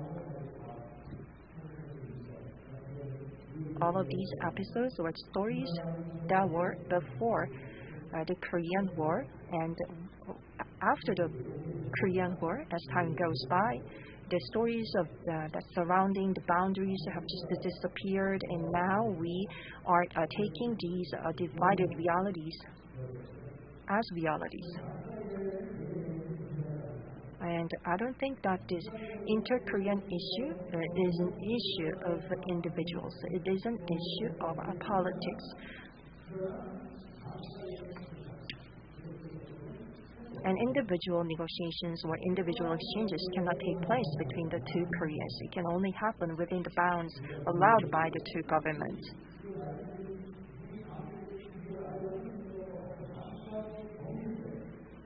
Water is supposed to flow from north to south.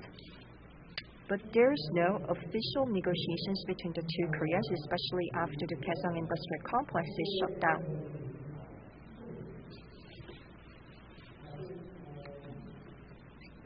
So all of the activities or exchanges that cross these boundaries have just disappeared these days.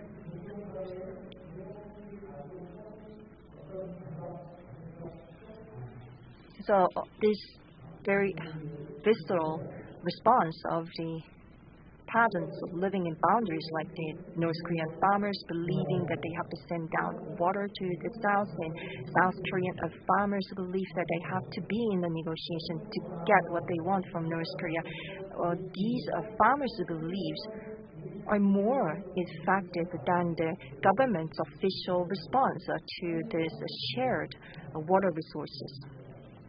But the government is not making any response that can address this daily needs of the people regarding water resources.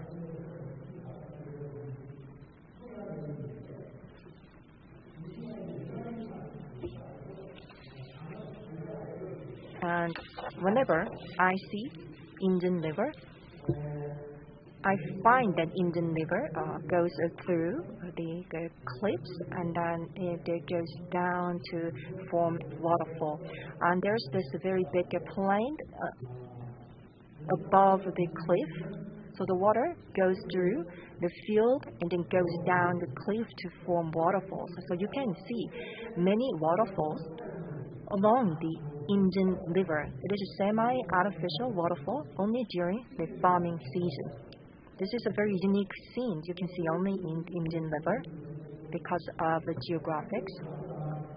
Of course, I'm living here, so whenever I take a look at how Indian River flows, those waterfalls are surely spectacle, but you cannot see any grass under the waterfalls. There's no green near waterfalls. The crops and the grass, they can grow only in the horizontal space in the paddy fields. Paddy fields are horizontal, not vertical. So I came to realize that what grows life is horizontal water, not vertical water. And this is a very deep lesson that we can learn from how water flows. And if I take a closer look, the horizontal plane is not entirely horizontal. You can see there is a differences in height, like they are forming steps or stairs. So even though it looks horizontal from afar, if you take a closer look, there is a difference in height that facilitates the movement or flow of water. Of course, if it is entirely horizontal, then water cannot flow. There should be some differences in height. There should be some vertical movement as well.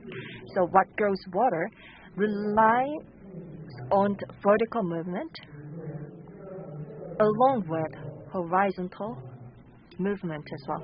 So vertical movement has to be combined with the horizontal movement to truly grow life.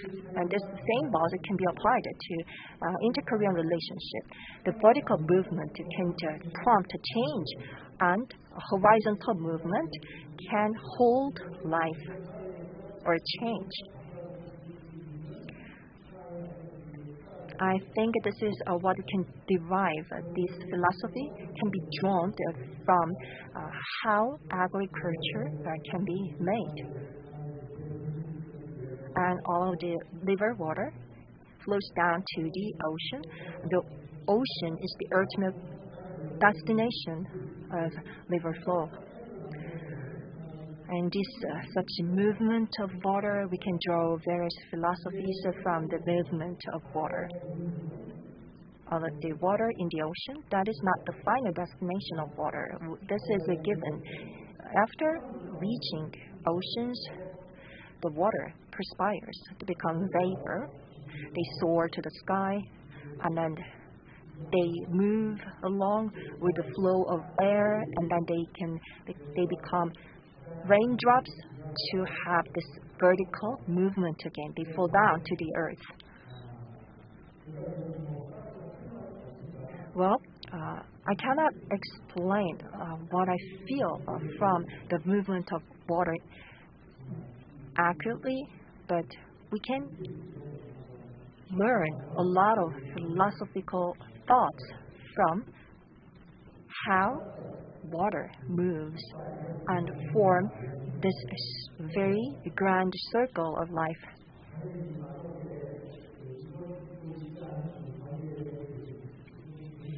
The inter-Korean exchange is not being made along the boundaries of the two Koreas, but this should happen. And to facilitate such exchanges, we have to think about how water moves. So let me go back to the novel, Rinjingang. It is set in Ringang village, and her husband has been left for Yeoncheon intersection. Even though it is a fiction, it is set against the real places. And in the same exact locations, during Joseon area, they have this very entertaining excursion. In October 1740, in the Rinjin River, at Uhwajeong, a boat started an entertainment journey which involved a famous painter and poet of the Joseon area. It was inspired by Sodong Park's excursion in China.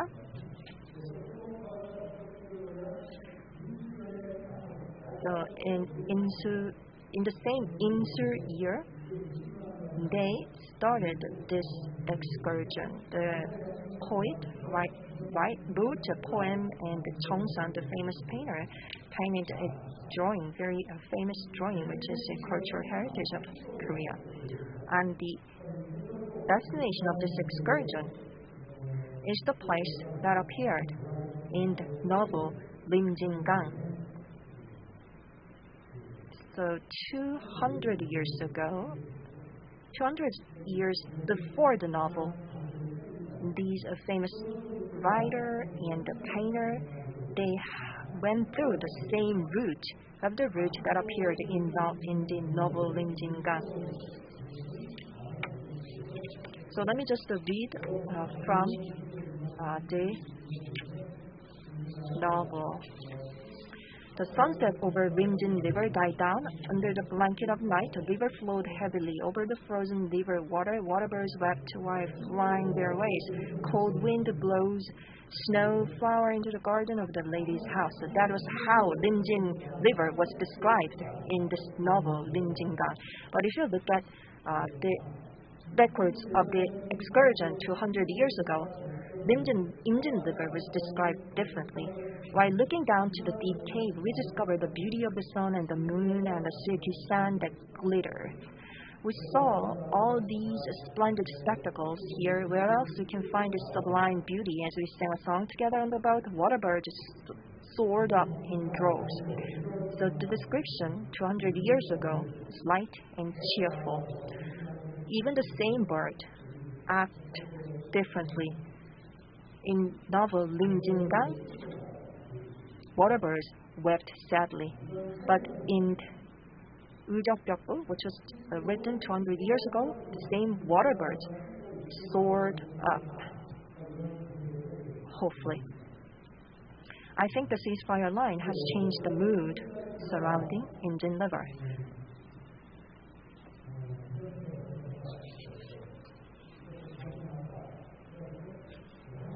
But I don't think that the Rimjin River could be so different.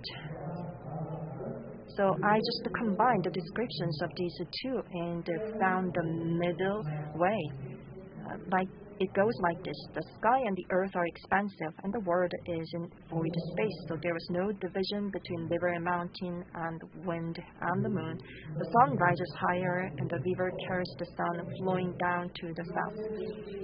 So this forms a very neutral atmosphere surrounding the Rimjin River. It is not too tragic, or it is not too positive. Even though 70 years is a very short amount of time for nature, it can be a very long time for humans. But river, it flows throughout the time. Sometimes it remains silent and calm, and sometimes it is very violent and turbulent. So just as describing only one aspect of Rimjin River would not be an accurate description of how the river flows. We just take different perspectives depending on the historical circumstances of the time.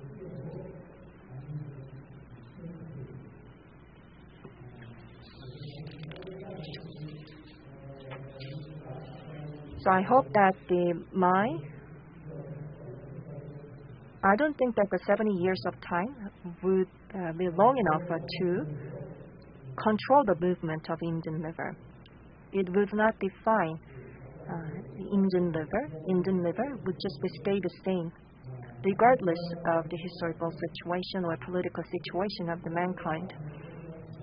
So water has to flow from higher place to lower place. And if it reaches lower place or horizontal place, it gathers.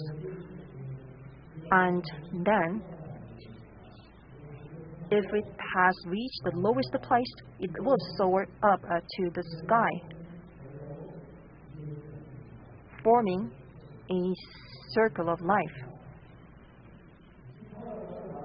So when we talk about peace like a river, we have to think about this circle of life.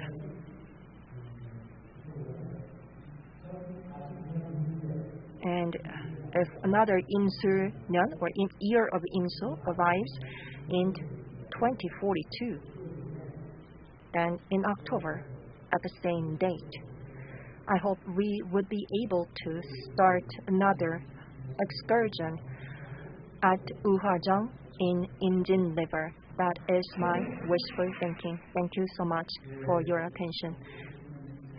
Thank you, Mr. Lee, for your speech about Indian River, and especially when you talked about this vertical and horizontal movement and the combination of the two to facilitate the flow of water. It was very inspiring. Then we'd like to start discussion. We have two discussants. The first is Jung Jun-hee, who is the head of the Inter-Korean Cooperation Zone Development Planning Team at the Ministry of Unification. In 1992, he first began working for the ministry, and so it's been 30 years now since he has been working on unification issues. So he held the position of spokesperson of the ministry, and currently he is heading this development planning team. Good afternoon. I'd like to begin by thanking you for the invitation to this North Korea Water Society symposium. Unfortunately, or I apologize for not knowing that North Korea Water Society is engaged in these activities, even though I am working at the Ministry of Unification, and I promise you that I will give more interest to this meeting and the society in the future. I think we have a very broad spectrum that we are discussing at the symposium. We are talking about the technology and the engineering side of North Korea water issues, as well as the humanities and liberal arts perspective as well. There are two types of studies in the world. The first is a study of the self, and the second is a study of others, of the world. So there are two different types of learning that happens. The presentation by Professor Tatar was a learning about the world and how this can be translated into policies for water supply, water provision. And the two other presentations were about learning about the self. And so I feel that on the issue of water and peace, all are very important presentations. The three implications from Professor Tatar's presentations, I agree fully with those. The position and the voice of the recipient should be considered, first of all. And secondly, without massive scale projects, it will be difficult to have practical sharing of the benefits. Thirdly, there has to be consideration for those who are disadvantaged or who suffer the damage from these kinds of projects. And on the two presentations by the Korean speakers, well, I do appreciate the different interpretations about water, but on the virtual water, the fact that water just flows to areas where people refuse to go or people have disdain, I think that's very important for me. And as the Principal Lee has mentioned, the vertical difference ultimately leads to a horizontal flow, and vertical and horizontal, it seems, are both necessary. Everything has to harmonize, which will allow prosperity to happen. So I agree with those assessments. Since I'm a public official, I'd like to talk about the practical aspects of inter-Korean water cooperation. Water represents peace, yes, but on the other hand, it also causes a lot of war. And sometimes when I have time, I read or watch the National Geographic documentaries. And in fact, there's a lot of killing that happens along the waterway, along rivers. So there is a lot of fighting and bloodshedding, which we can see often happening in the water system. So in fact, water has led to a lot of wars among peoples from Mesopotamia to Asia, in the Mekong River, in the upper streams. There are a lot of attempts at monopolizing the water resources there. and developing solutions has become very difficult. It's the same for inter-Korean relationship as well. The transboundary river has become a major issue between two countries. In 2004, there was an agreement on the Indian River, and there have been many different efforts put in place to promote this issue, but we still have a long way to go. And so on Indian River water resources management, we've had dozens of meetings, or about 6 different meetings. We had reached agreements, but unfortunately they were not sustainable. And someone in session 1 had mentioned about the yield, or the demands from both sides. And from North Korea, they have very clear demands from us. First is information exchange. So a 2009 accident had occurred as a result of lack of information exchange. And so we need to systematize information exchanges between the two Koreas. And for that, we need to have measuring points agreed between the two sides.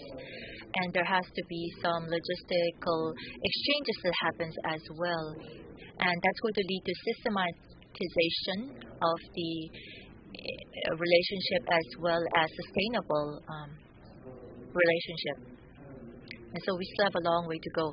And also to resolve the North Korean water-related problems, as we heard earlier, well, this water issue should lead to practical inter-Korean cooperation. So this has to include all aspects, including forestry, wider water resources issues as well. And so right now the talks between the two countries are stalled. However, we have to ensure that we will carry on these discussions in the future. And September 2018, Kim Jong-un had requested Mayor Park of Seoul City to improve the Taedong River water quality. And I was quite surprised to see that Kim Jong-un knew about the water quality of Taedong River. So this is about water quality problems, water pollution. And so water pollution issues are another area that we need to deal with together.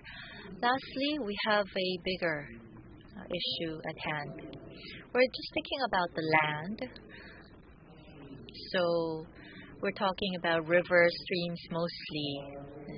However, we have to consider the seas as well in dealing with water resources issues. As you know, the Northern Sea ice is melting more rapidly, and so there are meetings on the Northern Sea route, and we are also participating as a direct party. And China is also trying to raise its voice. And in the Baltic Sea area, in East Sea area, there are a lot of show of force by China happening right now. And so it's important for the two Koreas to cooperate on these seas related issues as well, as we emphasize the inland water systems cooperation as well. And of course, the path ahead is not going to be easy.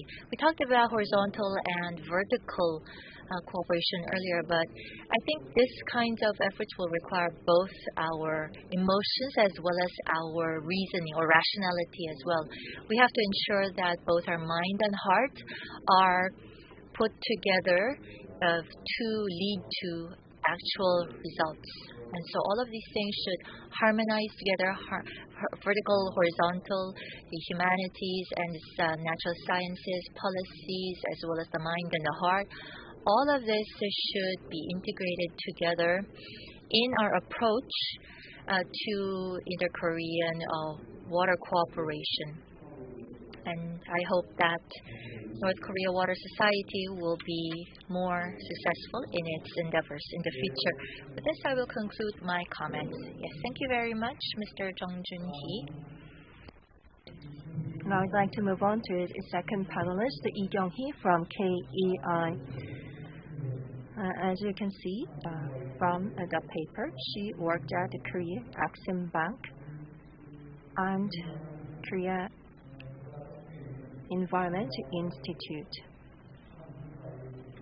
She is also giving classes about the water politics of North Korea, which is the topic that was covered by Professor Tatar. Now, I'd like to invite Ms. Lee Kyung-hee to the floor for a speech. Well, thank you so much. Thank you for inviting me to this interdisciplinary symposium. The scope of this topic was very wide and diverse, so let me just make a comment on the presentations of session 2. The concept of biopolitics explained by Professor Tatar. Well, he explained the concept very well. It is about controlling natural resources and how to govern the natural resources to rule people with the resources. When the Kim Il-sung solidified his power, I think the hydropolitics played a very big role. Botong River, they had this repair construction works over Botong River. They mobilized the people. And if you look at the records back then, this repair works over the Botong River was described as new revolution for North Korean people. And the construction site was recognized as revolutionary site, which is still being memorized whenever there is an anniversary. They are using water, and by mobilizing people, they have solidified their power over water. When we look at the biopolitics of water in North Korea, who controls and governs water resources? Of course, the state governs and controls water resources in North Korea. And if you look at the methods of the governance, the ruling party, the People's Party of North Korea, they have the entire power, and the Department of Industry and Department of Agriculture, they have this divided power of water resources based on the purpose of this water. They are using water to control and rule over North Korean residents. So water is a method of control in North Korea. And if I just borrow this lens of biopolitics to explore ways of potential a collaboration project, there was a time North Korea asked for support or aid from the international body. So UNICEF started to help out North Korea, and in 2004 and 2006, even though there was conflict between international body and North Korea, UNICEF remained in North Korea to fulfill its commitment toward North Korea over water resources. If you look at the behind of these incidents, is that they tried to approach North Korea more horizontally, and they embraced the purpose and interest of the North Korean people and authorities. That is how they maintained their collaboration with North Korea, even under conflict. Based on this, we have to define our approach toward North Korea when we try to have collaboration with North Korea over water resources. Another point that I want to make is that after hearing the speech by Chang Se-jung and the information about Indian River, since I'm the last one to speak, let me just be very brief. So he mentioned the climate crisis. Of course, this is a very controversial topic. I think that the first war in humankind was triggered by climate change. That was the record or discovery made by France. And the Sudan-Darfur conflict, it was also a war caused by climate change, as was pointed out by former Secretary General Ban Ki-moon. So the water issues and climate change issues, they caused these wars throughout history. And if you look at more recent documents or records, and if you look at statistics, climate change takes up about 30% of the reasons for war throughout the humankind. That is the discovery made by Stanford University. So based on their discovery, if the temperature rises 2 degrees Celsius, then the possibility of conflict increases by 13%. And if you just apply this to the Korean Peninsula, on average, there is temperature rise of 1.8 degrees Celsius.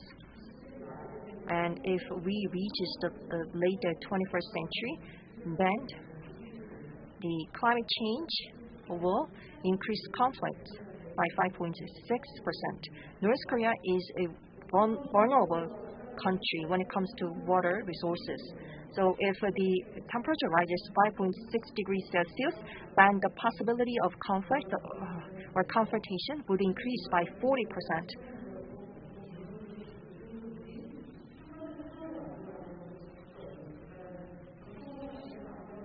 So not just the traditional sense of security, we have to take one step further.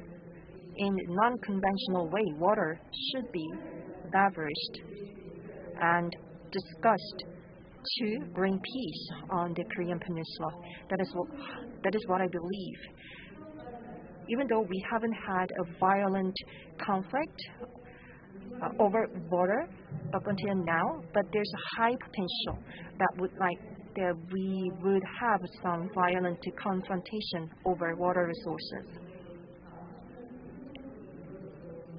And I believe we have made some efforts to have collaboration over water resources.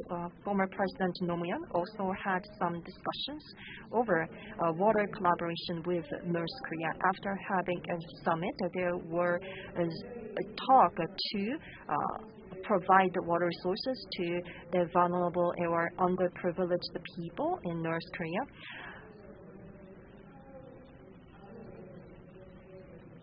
So there were small attempts to have some collaboration with North Korea to form partnership over water resources. So I think this is the direction we have to be headed in the future. Thank you so much.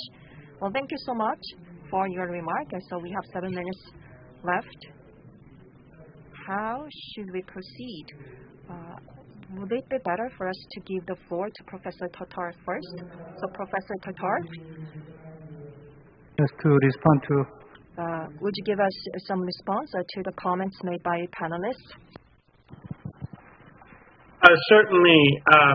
I definitely thank the panelists for their favorable mention of my talk, and especially Mr. Jong, he brought up the issue that often that water leads to war rather than peace. So I think we do need to study these issues further in order to look for good outcomes in the Korean Peninsula. And for Mrs. Yi, I think that she elaborated very well from the topic of biopolitics that I only partly raised, that this is an important kind of optic for looking at how governments practice their daily business of government. And water is really a key to the way they practice their daily business of governing people. In the first presentation from Mrs. Che, and then she talked about the daily life of the Pyongyang people and how water availability governs their daily activities and what they can or cannot do, or the possibilities that they face.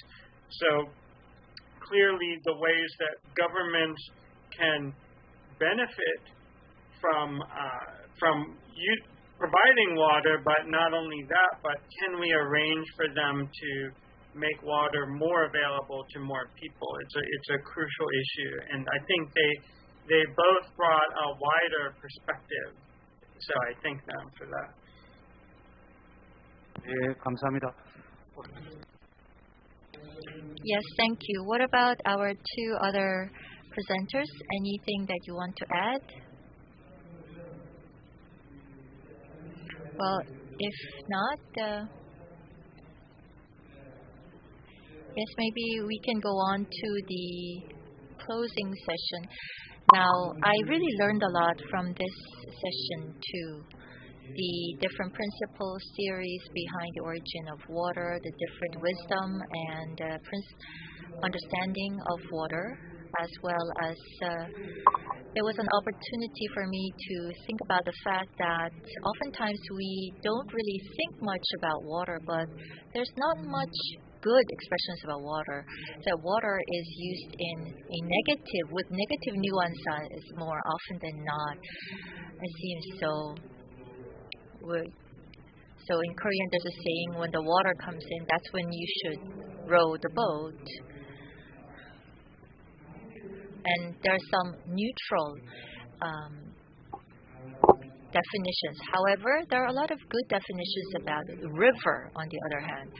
So it seems that in sessions 1 and sessions 2, I think there were important keywords that emerged.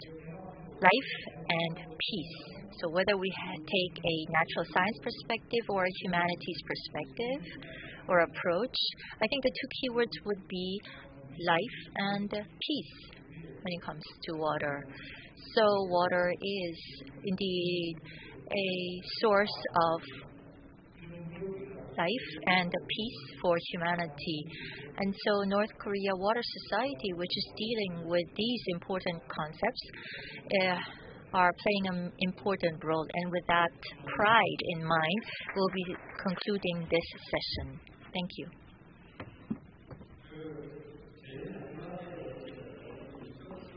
If you look at our program, you will see that we have a general discussion and a closing session at the end part. But in fact, in terms of the discussions, we already had very good discussions at the end of sessions 1 and 2. And so I don't think we needed to really take time to summarize what was discussed over the past several hours at this juncture.